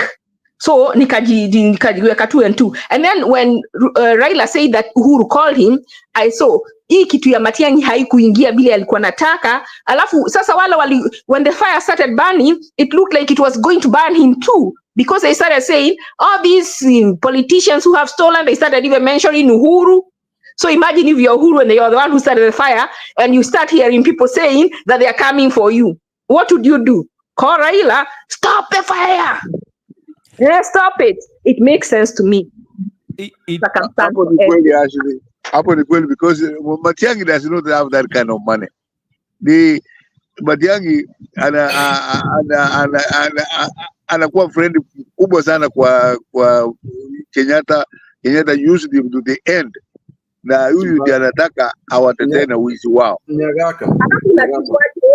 How is that timing ati saila Gen Z wametokea kunini somehow amefikiria haraka, ameprint capes na anasema the next week zinaingia, na ziko wapi sasa hivi wakiingia? Nyagaka, can I ask you a question please? Yeah, go ahead. So lakini unaona hizi vitu like for example kwa I think hii kitu nimeona, I'm younger than you I think.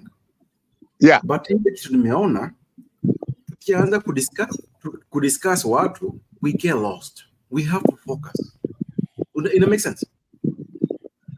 Yeah, but we have to call it like it is. Kama unasema kusema Kenyatta, then it is the owner of the show that will say that I'm doing wrong, ama ni nyamaze. Lakini I will not miss words just because of what you are saying. No, hiyo is mind, lakini nasema the focus ni the whole government. Oh yeah. Na kila mtu wanaenda hata kama kulikuwa na their own internal dramas. Hapo menishinda, and I agree, because if you see how Ruto talks so cocky, he doesn't talk like he's somebody who thinks that he would be defeated. Na hiyo ndio nakuja na agree with every one of you. Tunasema tufanye revolution kubwa sana, kwa sababu hii ni mwizi and is evil. Na mimi personally I supported him KK, lakini kuona what he is doing is what he did to us in the 80s. Alikuwa anafanya vitu mbaya sana, lakini we thought that he had changed, but he never changed, and he will never change. Anaendelea kuiba. And the reason I don't these people not even we can do again. Let me tell you, it ain't happening anytime soon. So we better come to reality and see what other ways are available. Otherwise, no wonder Ruto is cocky, because he knows it will not happen anytime soon. Had we, when the first guy was killed, if we went to the street and refused to come out, people would not be reluctant to go to the street. Who wants to die and nobody cares? Who wants to put their life on the line and then become like nothing, like a statistics, not even a statistic, not recognized? Nobody. So as long as we continue to ignore when people are killed, when people are abducted, we go on with life as usual. Then we do not expect that you're going to call people to come up and they are going to come out. That will not happen. I think I want to jump on something that KK you were saying. I don't think we're losing focus if we are trying to see what's really behind this, because it's almost like, okay, we are asking ourselves, why can't we replicate what happened in June 25th? Then we are looking at some strange things that happened about what Nani amesema, okay, that's okay. I'll find it, and also, how these people. So I think amesema, which makes a lot of sense. Me, I thought it was Wanjigi. Yeah, I mean, now we're not clear. We don't. Yeah. And this is why I get so pissed off. The other channel. Yeah. Hatuambii watu. Unajua, these people need guidance. Unajua, walianza Gen Z, they did everything they could. They did. They tried. Na sisi tuko hapa tunarudisha nyuma. Tunaanza kudiscuss vitu hazina maana. No, we're not. We are not. You're missing the point, KK. We are not. We are still focused. Don't. Tunataka hiyo maandamano. But what I'm saying is this: we have to also look at what happened, because the financing part of it. Well, that too. But nasema hivi. If we go if you have a project, tuseme tumejenga kitu, build a car, alafu tuipeleke ifanye test. If it fails, okay, if it succeeds the first time tunafurahia, then we give it the second test, it doesn't work out. Tutajaribu kuangalia what happened? Like, is it the financing part? Hatuwezi kufinance hii engine ikimbie vizuri, so we are looking at unaona kama hizi vita za kina Hanifa and all this. Yes, they might seem like a distraction, but we also want to know that if we are going to the front line next time, we are not going with people who want to enjoy, but they have a different agenda. They are probably setting us up, ama wana agenda different. Now, going back to Jimmy Wanjigi, I made a couple of videos here and I said, okay, Jimmy Wanjigi is behind it, but what's the history of Jimmy Wanjigi? I also went back to even... He's a terrible person. Yeah, depending on who you ask. But, you know... But Ataka, you a terrible person, we are all fighting the same evil anyway. Right. But you have to remember, his reasons for fighting this Ruto might be different from yours. Yes, that's fair. Now, the same thing, and I also always ask people here, because we need to all fight. I think we shouldn't care what the reason is fighting. Like, we should all fight. Then when we get to choosing, then we choose wisely. Then that's what don't give the facts. Listen, but he might not want to get to where you want to go. Just like Ashley Umesema, just using your example, maybe Uhuru was finding had his hand on this whole thing, lakini aka realize, unajua nini? If hao watu wakisucceed, they're coming for me too. So I don't want to reach where they want to go to. Mimi nataka tu nipatie Ruto shida hapa hivi, but I don't want them to come for me. So that's why I mean, like, we have to be very careful who's involved, because okay, another example is the Raila Odinga. Vile hii kitu ilianza, si Raila Odinga alikuwa anasema, yes, I'm so proud of this youth, they are doing something that I did, I'm passing over the torch. Then vile mambo ilichacha, ndio huyo ukamwona akaenda hapo KCC akashikana na nani Ruto, akaanza mambo ya broad base. So yes, alikuwa na support Gen Z, but his goal was different. Nyinyi mnapigania you change the whole system, yeye anapigania ndio apate broad base, aingie coalition government, apate contracts. Exactly. That's why I'm saying it's important to tunaelewa. Hiyo part tunaelewa. Right. Tunaelewa, and we cannot forget that. Because this is why our country iko kwenye iko sahi. So hata kama an enemy of your enemy is your friend, but you still know he is your enemy. So hata kama tunaendelea mbele, tunajua tuna fight an enemy, but tunajua hata wewe tuna fight na wewe. You want something, but we will fix everything. So you don't have to steal. If you do the correct job and you qualify, do it. It's fair. But I get what you're saying, but you're saying what I'm trying to say is that we don't have the same goal. We are fighting this war, but we don't have the same goal. We want to take a total overhaul. Mimi nataka niingie hapo pale unataka kumtoa. Exactly. So that's what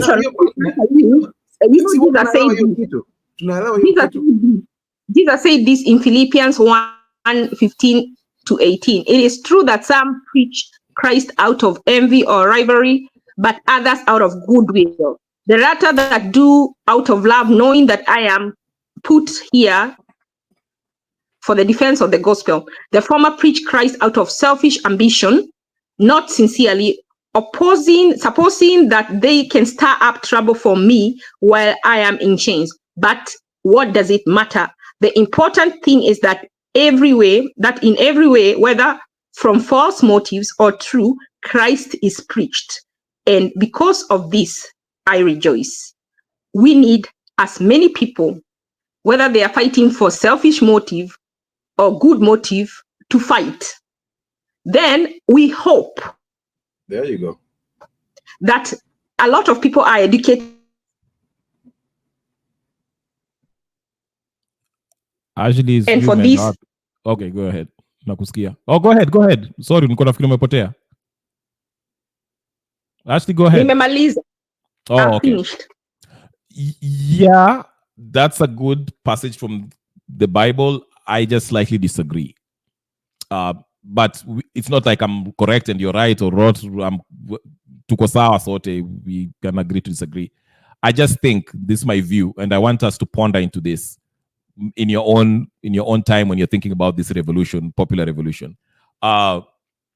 Yes, we rejoice. Jimmy Wanjigi is anatuletea pesa, is funding the whole thing. It's working out. That's nice.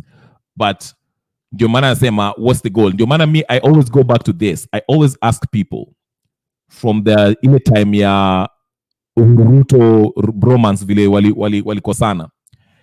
Nikajiuliza one question.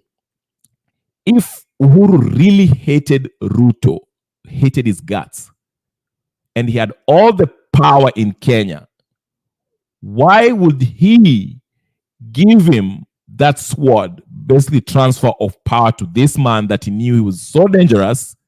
What else would they have done, Rebo?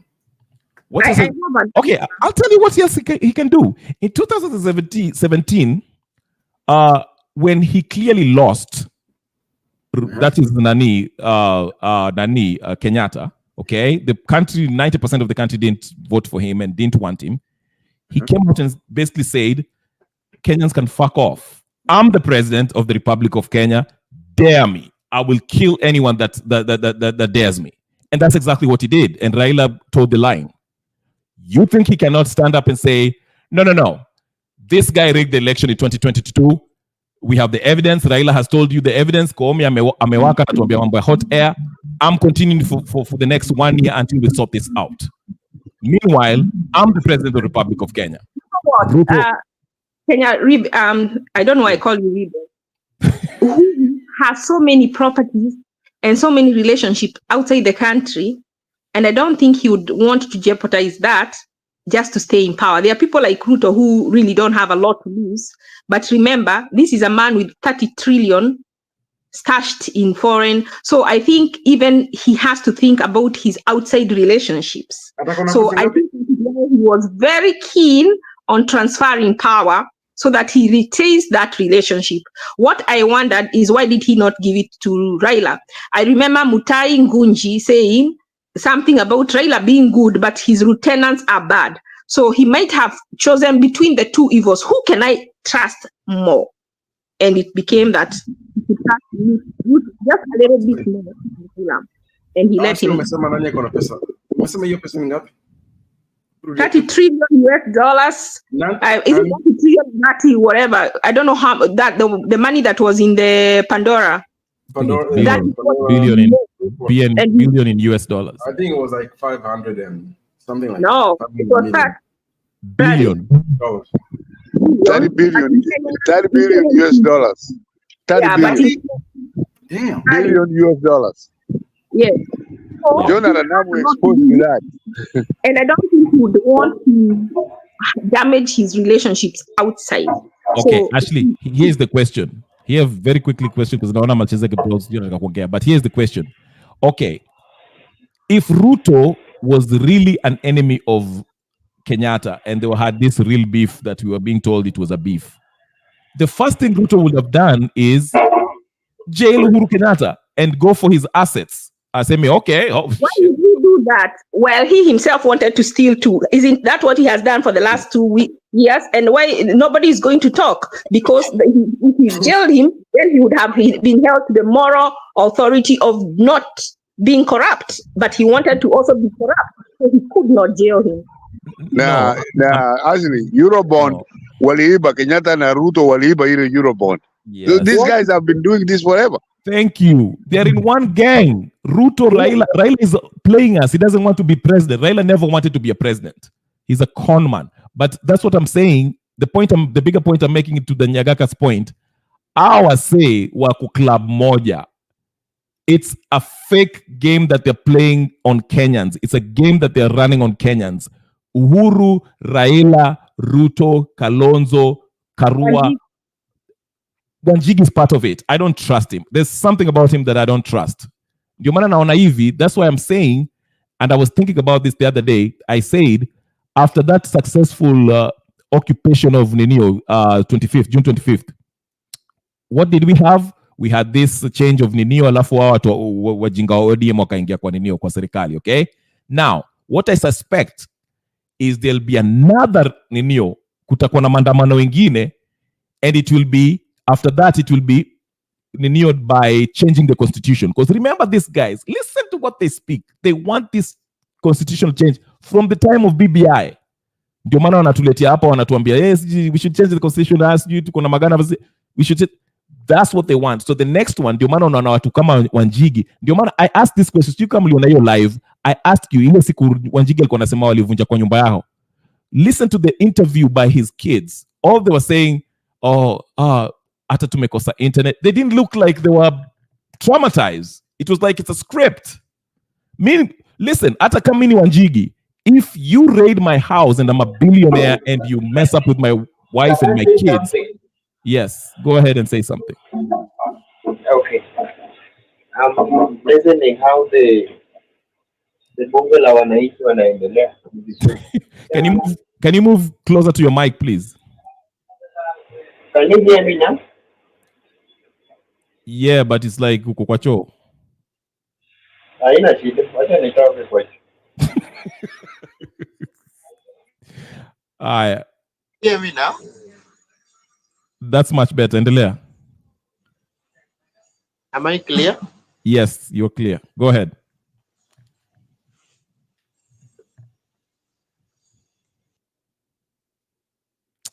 Oh, well, he has dropped out. Anyone wanted to say something? I don't know. Actually, kuna sema kitu ama kiki. No. I want us guys, can we discuss how we can exercise our power directly? This is where our freedom is. Really, let us try and go and think about it. If you don't have an answer right now, let us see how can we exercise this power directly. And let us go to court, let them refuse. Let us not tusijikate miguu. Let us just go to court. As we do everything else, let us also use that avenue to go to court. One, to remove all our MPs. We have enough evidence of them saying that they serve the party, to say that they are doing things that they have been asked by the president, yet they are supposed to represent us. We go and petition the court to get them out so we can get actual people who will do their job, because these ones have refused to represent the people. I need us to be able to do that. We need lawyers to be able to do that. Yeah, they cannot be impeached. I don't think the courts can actually remove them, but they can be impeached. You see, that's the thing. We are tunaenda huko kwa electives. But we need to look for a way. Directly, it doesn't say through impeachment. So if we can exercise our sovereignty directly, how does that look like? It's not only impeachment. There has to be another way. Yeah, I wanted to say something. Okay, go ahead, Melchizedek. Now I think I'm out of. Go ahead after that. Go ahead. Okay. Mi naweza sema hivi, for the first time in Kenya, we had something that we can say that this government was already impeached with the reason. When the people occupy the when the Gen Zs or people occupy the parliament, they, there are some rules and regulations that we give the president and he fulfill them. Like in alitoa wanini wa CS na wakarudisha, which means ali give up. Ndio maana alileta wale wa opposition kurely kwa Raila ili watu wasimwegemee sana. According to me, the government right now we don't have government because of what happened. Because once the financial bills is not passed in the country, that one red flag, which everyone knows. Another thing, ukiresolve inaitwaje, the CS and whatever, which means that the government is not competent. Am I right? If I'm not that much in politics, but what I know. So when we are talking about these three people, we have Uhuru, we have Raila, and we have Ruto. These three people, they are in a gang whereby everything that they are doing chini ya maji, but wakiongea wanaongea kama enemies. And this is the reality. Kama ingekuwa ile kitu yenye inaonekana kwa nini, kwa uwazi, kama Raila anani alikuwa na Ruto angekuwa hakuwa anataka Raila aingie kwa hiyo serikali ambayo hii inaitwa broad based. It's not a broad based. It's a failed government whereby it's already impeached. Kitambo in 20 ilikuwa 25, in 25th ilikuwa 25th lini? May, si ndio?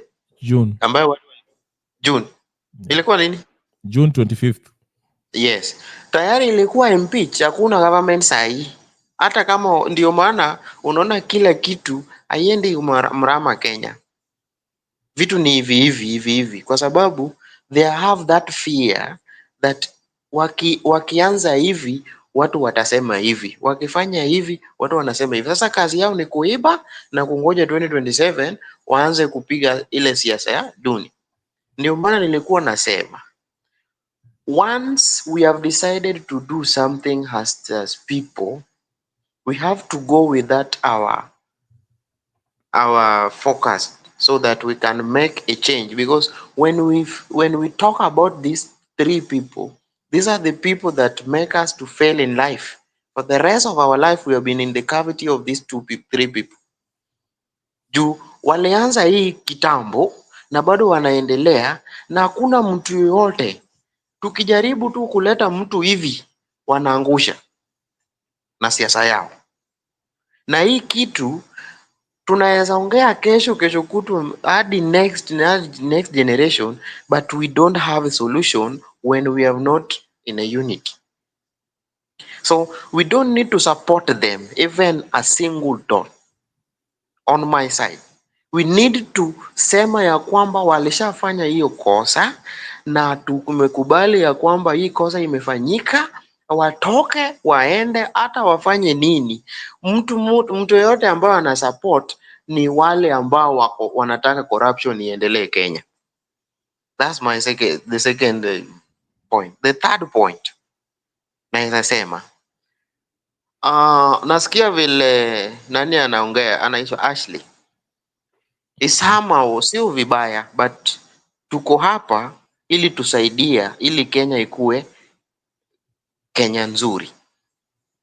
We know that we have a lot of people that is still having that hope that these people can bring a change.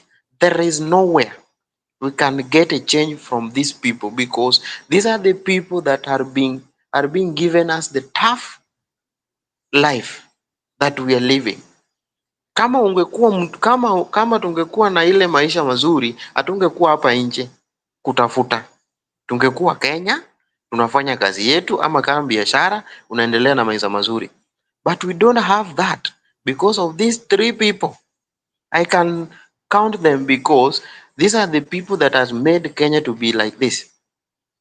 Juu walichukua hiyo tabia kwa wale ambao walianza hiyo tabia mbaya. Badala ya kurekebisha, waliendelea kufanya vile walikuwa au watu walikuwa wanafanya. So my view is that once these things is taking place right now, wakina Njigi wa nani, Raila, let us forget about them. Let us focus and see what are the ways that we can liberate our Kenya, our country.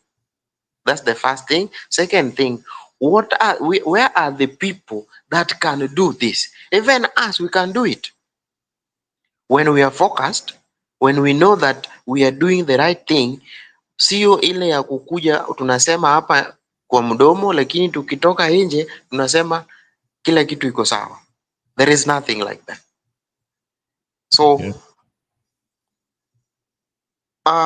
Najua tuko na Nyagaka ambayo ni kama mzee wetu. Sijaona Ashley na siwezi sema kona nini. Nimeshaona KK karibu hapo, ni kama brother yangu. Wewe uliniambia wewe ni kama mimi ni mtoto wako huko nyuma. Anyway, but the reality is we are Gen Zs, we like Gen Zs because you know with nowadays kila kitu imekuwa digital. Sasa kila kitu tunadhani ni right, hata kitu ambazo haziko right hatuwezi listen for wakina Nyagaka kwa sababu we are right. We are not right. We need that advice from them, but we need to take the country right now and rule in a good manner so that we deliberate Kenya to be a good. Mheshimiwa Berosanik, sasa you are old enough to make the very decisions that some of us old people can make. You guys can you can pass us very easily. So vile nilisema, if you see how this guy is talking, he knows that he's going to steal this election.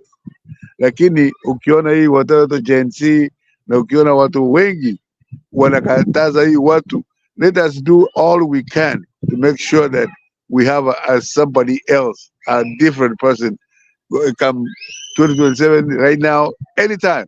Sisi hatujali kwa sababu we have watched. Listen, tumewatch kutoka when Oginga was there na mzee na huyu Raila Odinga. That time I was in secondary school. Mtu akuita Moi mutampiga kwa sababu Moi was the dumbest person. Lakini kuruli Kenya for 27 years, 24 years, it was a shock to some of us. Mtu akuita Moi hivi ni kutukana. Na Kibaki was then the Minister of Finance, na pia permanent secretary yake alikuwa Tom Mboya kwa minister. All this, we have watched all this. Lakini kuona weni nani kina Nyona kina Shikuku walipigana, we thought it was for a better government, but now it is even worse than what Kenyatta did, what Moi did. This is evil. When you sell your own country, ini kitu mbaya sana. We cannot go for it, never. And I really feel ashamed that we supported this guy.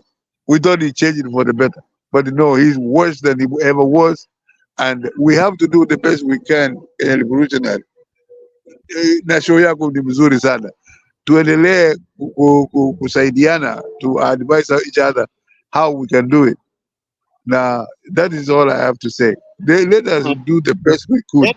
Then another thing, this issue of tribalism, that we are only people that can lead. Let us forget about this. Anybody can lead provided he has a good quality of a good leader. Then kitu yenye inanishangaza ya kwamba mtu umeona ya kwamba huyu ndio mtu ashafanya makosa. For example, the so-called Ruto.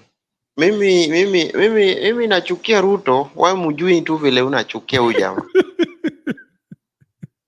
Kama ningekuwa na uwezo, I swear to God, wacha tu niseme hata kama nitashikwa. Kwani iko nini? Kama ningekuwa na uwezo, the old government, the so-called government, na wale opposition, ningekuwa na hiyo uwezo ningetoa hao watu wote waende nyumbani. Kwa sababu we don't have anybody that think about our country. They think about their stomach and their family, and that's all. So we just need to think. We just need to think, because I'm very ashamed that nimefanya course nzuri ambayo naweza nisaidia Kenya, but nimekuja kusaidia watu wengine. Just imagine. Nyinyi mko hapo, mmefanya watu wengine ni lawyers, watu wengine ni nini, but huwezi kuwa kwa hiyo country yenu usaidie, unasaidia country nyingine. It's so much painful ukiona vitu kama hizo zinafanyika. Kenya Rebellion niliona juzi alikuwa analia machozi kwa sababu ya nini? Nikasema nilisikia hiyo chungu yako. By the way, by the time ulikuwa ninakwambia uweke link, na wewe ulikuwa unatoa machozi kama nini, kama mamba. It's so painful, unaona. Just put yourself in that. Wale watoto ama wale wamama ambaye hawana kazi nyumbani, hawana chakula, na au watu bado wanakuja wanakupea 50 ili umpee kura aende huko. Ni kama unamtengenezea kazi alafu anakuja kukunyanyaza, unaona. So let us do something. It's something that I used to think about it every now and then. I'm not a politician, neither sikuwa na argue na maneno ya politics, but ilibidi nikuje kwa sababu nilikuwa nasikia hiyo uchungu nikiangalia vile watu wanateseka huko nyumbani. Mimi sikuwa naingia kwa nini yote, but wakati yenye nilikuwa nimesikia hiyo uchungu nikasema, let me come up and say what I'm feeling for Kenyans. Because on my side, okay, sahi hata nikifuacha wa kazi naweza enda nianze biashara yangu na hiyo nini experience ambayo ninayo. Lakini what about wale ambao hawana, wako nyumbani, unaona? So let us think about it. Even if tunaenda kwa wale wengine wana support ODM damu, there are some channels that they are still thinking that we are in that government where things are not going. We are not there. The corruption and political whatever scam ambayo wanasema, nilitembea huko by the way, nikaona kama wametengeneza hiyo that issue of impeachment. Watu wengine wanasikia uzuri sana, badala ya kusema ya kwamba we need all these people to go. Mtu mmoja ndio muna discuss.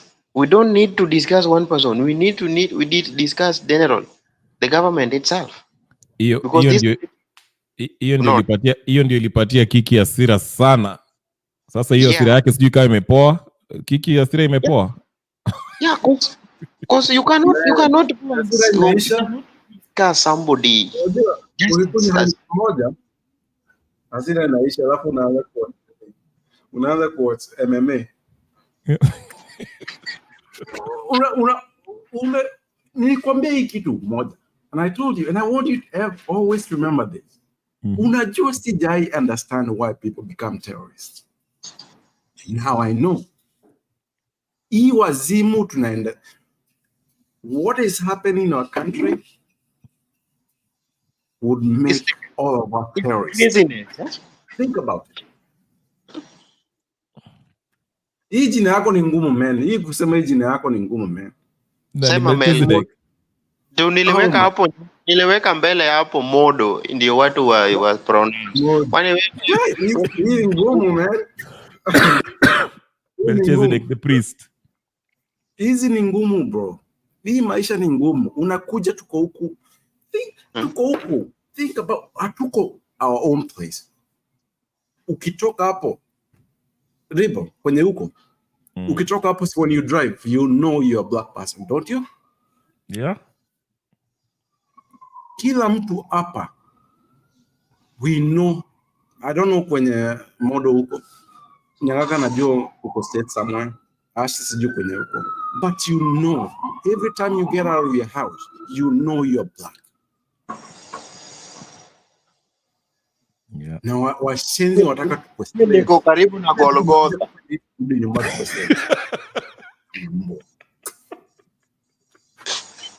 Usijali.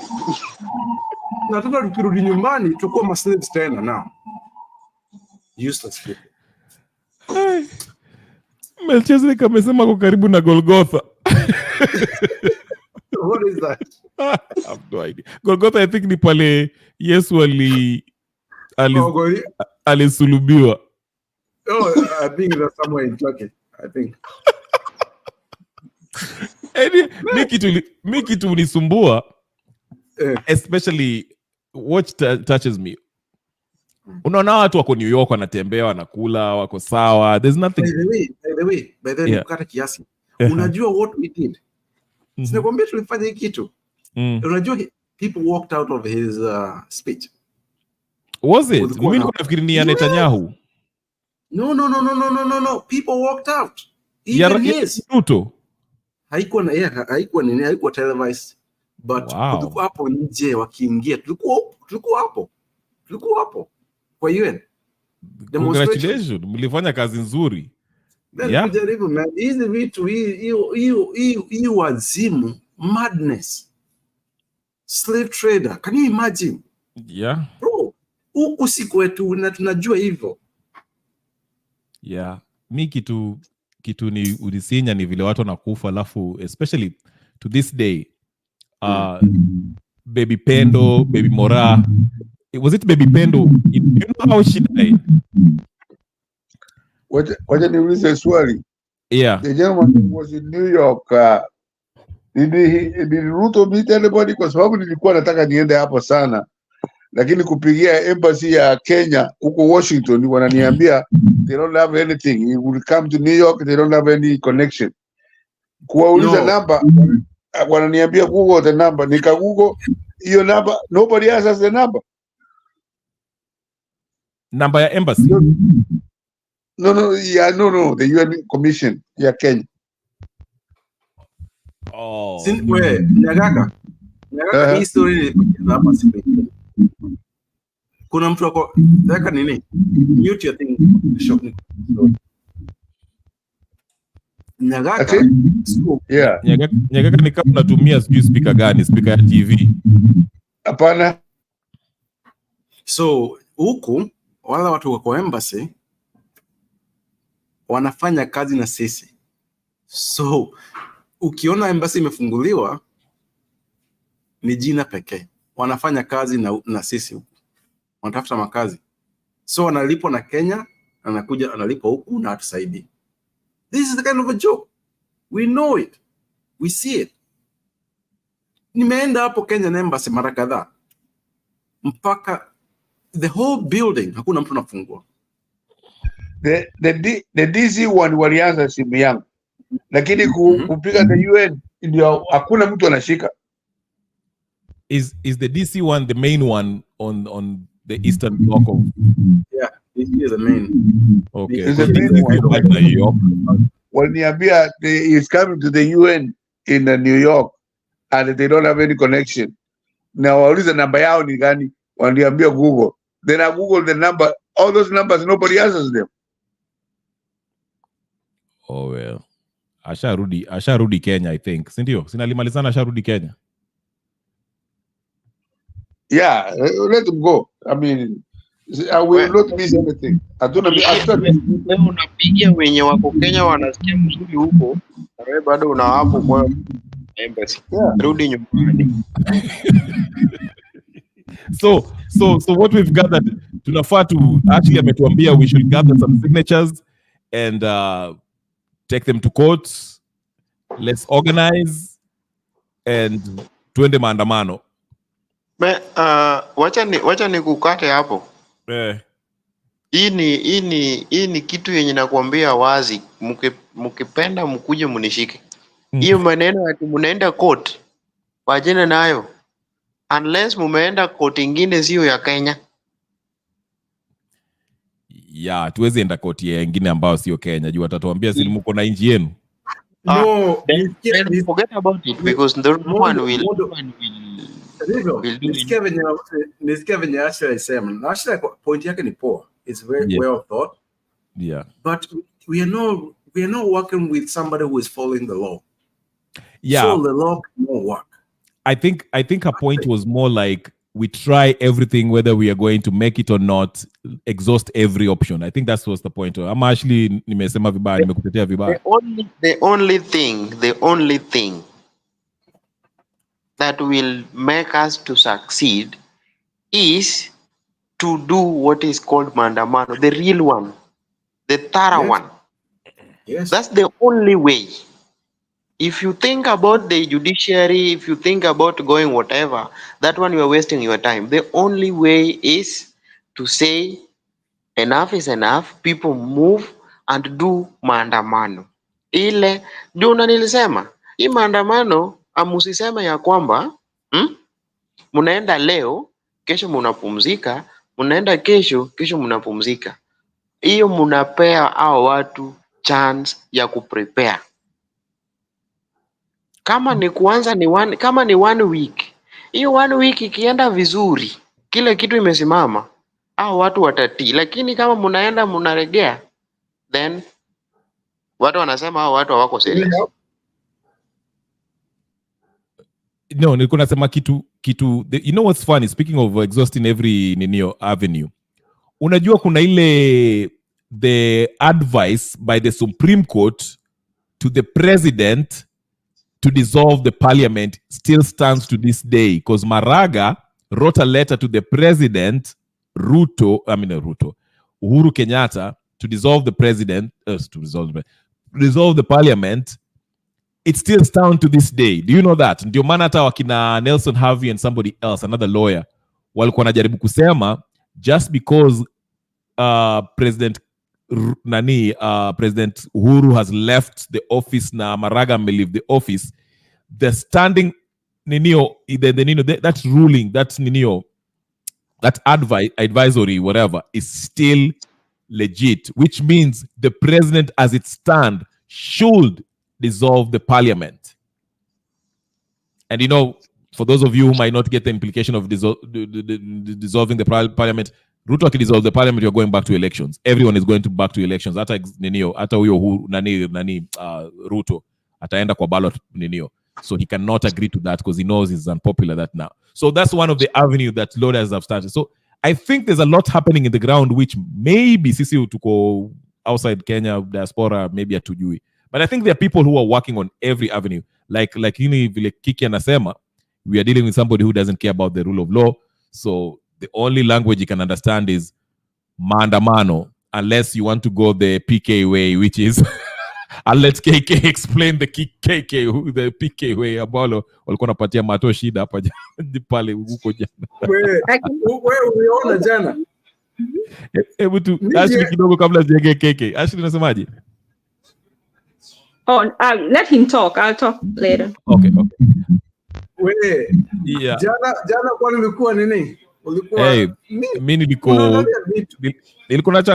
like umiwambia I like listen to different opinions of different hizo maneno zote platforms zote.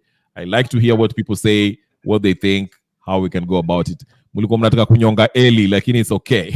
Yeah, I hope he's alive. Unajua shida yetu ni moja.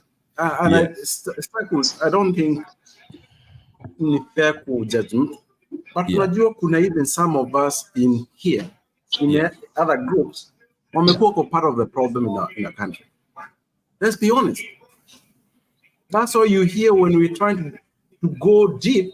Sijui tuanze kufanya investigation from 63. Kuna mtu anakuja kuambia tuanze hapa. No. We have to go from there.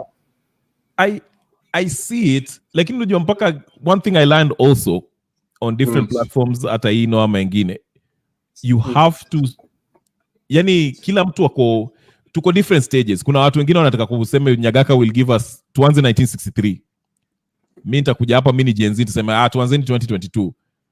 Mecheze katamwambia tuanze 1997. Wewe utakuja hapo tuambie tuanze 1985. We are in different space, lakini we understand that we need change.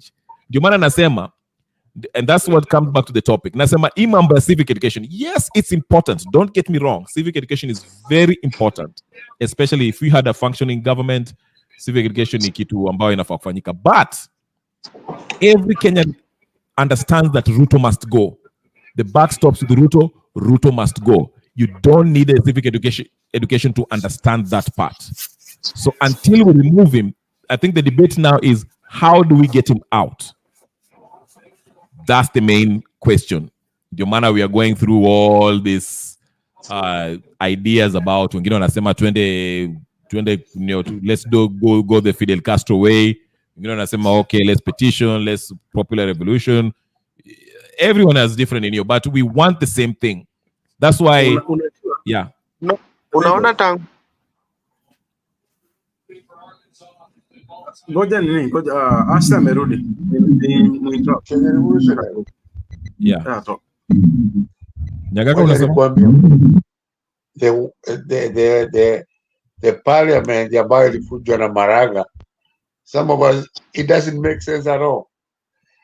How can you have 2/3 of the majority of women in parliament? Kwa sababu unless you add people for nowhere, for no reason, you cannot go say, for example, if you see you have 7 constituencies, you cannot say that 3 of them have to produce women, and they can, if they run for those elections, they cannot win.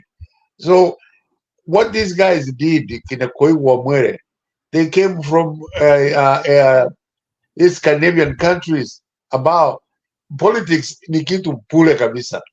So they were pushing for all genders to be in parliament, everybody to be whatever, because a grave digger gets more respect there than a politician who gets respect.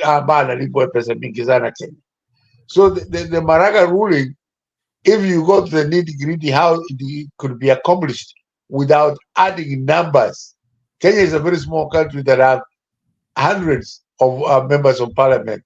Without adding those, there is no way you can do it. You can achieve that.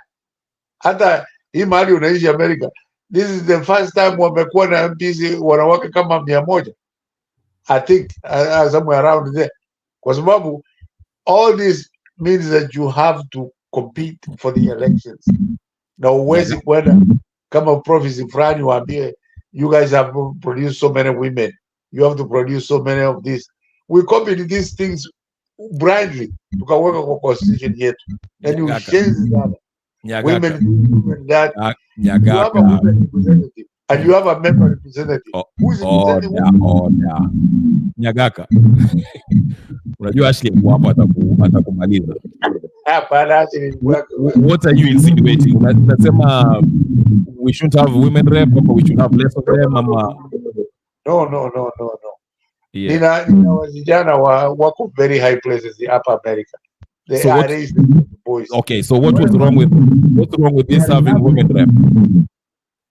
Women here in the kazi. Yani this is what will influence Morara atoe kabisa kama ataingia huko. These are the things from Scandinavian countries. Can I tell Kenya Revolutionary? They copied. Can I tell something? Mr. Morara. Okay. Yeah. Tafadhali. Najua wewe ni anko yangu, lakini wacha kukukozea kidogo. You see, these women, they have a great change to our life if you are not careful, or if you are not if you don't know. Maybe you are my uncle, but hapo umekosea kubwa sana kusema ya kwamba tutoe wanawake kwa nini, kwa sababu we have what is called the equality of gender. So once, if not that woman you are talking about, you could have not existed in this world. That one is just something common sense that we are supposed to think. Wacha nikuambie kama hujamaliza. I have 5 daughters. Wengine moja iko captain of US Army. Wengine ni malawyer. I raised them accordingly. They can compete with anybody. It is not necessarily the idea of having us representing ourselves. I have sisters wengi ambao nilikuwa napigania. You know, I loved my mother dearly. So the issue of women in Kenya, they copied Masonic. They copied from Scandinavian countries about grave diggers are more respected than members of parliament.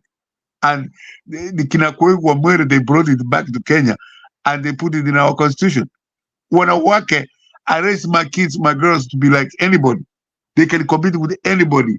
They graduate on top of their classes. You don't have to tell them. I told my daughters to think about what they have between their ears, not what they have between their legs. So I am not.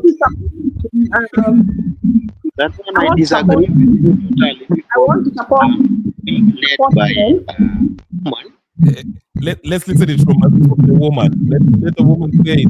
Before woman talk, I want to give Nyagaka a very good example. Where I'm working, my general manager is a woman, and the hotel I'm working, there is no nonsense inside there.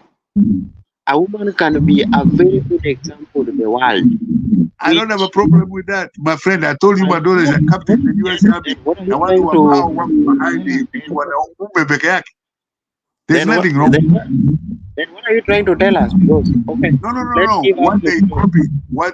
All I'm telling you, what they copied and put in a constitution of Kenya to think about what these women have between their legs, that is more meaningful.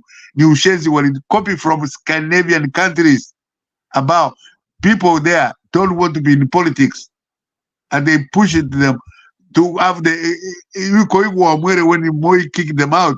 That's what they went there and they copied to put in our constitution. Maybe Kataya, the one who was Kitu. I raised all my daughters to be like boys, and they competed. They were top of their classes. Hakuna kitu kama hiyo.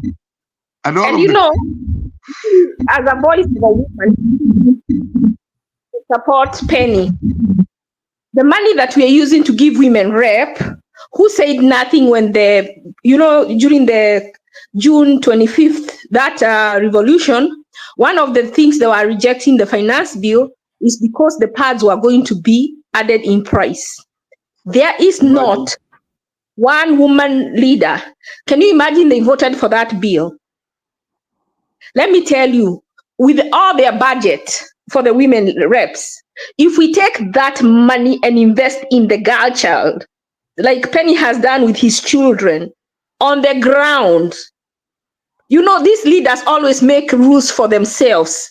We don't need more leaders. We need money on the ground. If this money can be taken to be given to the ground, to make sure that every child that wants to go to school goes to school, to make sure that those children, those girls who drop out because they are pregnant, are helped to finance so that they can go back and finish their studies, and they are given child care, that the country can come up with a child care program so that women will not be unable to go to work because they have no way to where to leave their children, how to pay for daycare, that women will be able to leave their child and have money for daycare, and so that they can go and pursue further studies. That money would be better used that way than having elected leaders, because these leaders are just eating the money, and there really is there is no change to the girl child because we have women rep.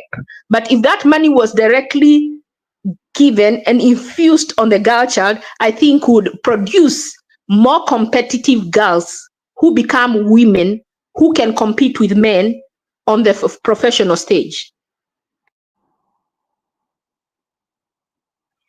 Thank you, Ashley. That's the exactly thing that I thought when my kids were young and I was raising them the same way. Because Babu, it is not necessarily. I happen to be very misogynistic. Let me tell you that I happen to have more girls than boys. Now what the girls in a car mahali fulani tengeneza kitu ya kuweka TV, everything that I knew, I give them, all of them, and I spend more time with them. So that what we have in Kenya, because you are getting me wrong, it's not that I don't want the women to get whatever they want. They can get anything they want, so long as they have something between their ears that can produce something. Especially wanaume sisi tumesema we have been favored for a long time. If you come from that point of view, then we can understand. Lakini kusema ya kwamba kuenda Scandinavian countries and copy something from there and put it in the constitution of Kenya without any regard to anything is stupid in itself. Lakini Nyagaka, just to kuchallenge you on that. Okay, hawa Koigi Wamwere walienda huko Scandinavian countries, then wakaleta hii idea of women representation, whatever the case is. I mean, kama hawangefanya hivyo, where will we be right now? Tungekuwa saizi tunazungumza mambo ya women rights, ama tungekuwa bado, kwa sababu, I mean, let's face it, most of our culture, we have a defined role for a woman, and representation is not one of it. Okay, Kenya revolutionary. A country of unaishi, it has a history of 300 years. Now, and all this time, this is the first time when will have to be anything like a president. So we have to let the women grow up naturally and get where they are going. We have to support them. Support your daughter. Support your daughter. Go ahead. I want to agree with you, but I want to emphasize on what Ashley said. The more we have leaders, women leaders, not the women reps, women leaders. You do know we have women leaders, smart women, women of integrity. They are there. We have to give them a chance. And we have to understand, even your house. I'll give an example also. Even your house. Faith Odhiambo is one of the best examples. Faith Odhiambo.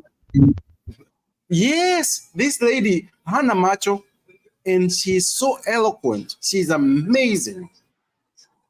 We have to give the right people chance. Not women, men, the right people. Come out party the right people chances. Like that lady. That lady is qualified to even be the president. Because she follows, she reads. She's told, she follows everything. She can see. So everything that's being passed, she reads it. Somebody reads it to her. To what him tell us the chauvinistic nonsense. We have to stop that garbage. Kiki. You mean Kubari? There's no issue. If they are qualified and they can get wherever they want to go, let them go. There's nothing wrong with that. How what about who brought that will never have raised their kids? Sasa wanasema wanapigania mwanamke, wanapigania hii. No. Stay home and raise your kids. I raised my kids and I will attest to that fact. It's not being male chauvinistic. Anyway, we found it here.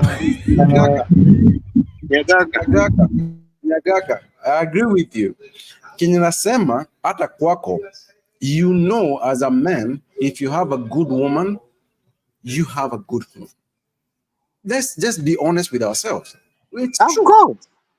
Mm-hmm. Right? Easy.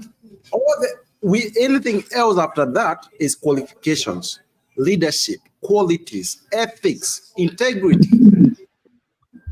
No problem, my friend. No problem on that level. Anyway, I'm going to divorce my girlfriend after this because anyway. Let us go back to the topic. Let us leave alone the women.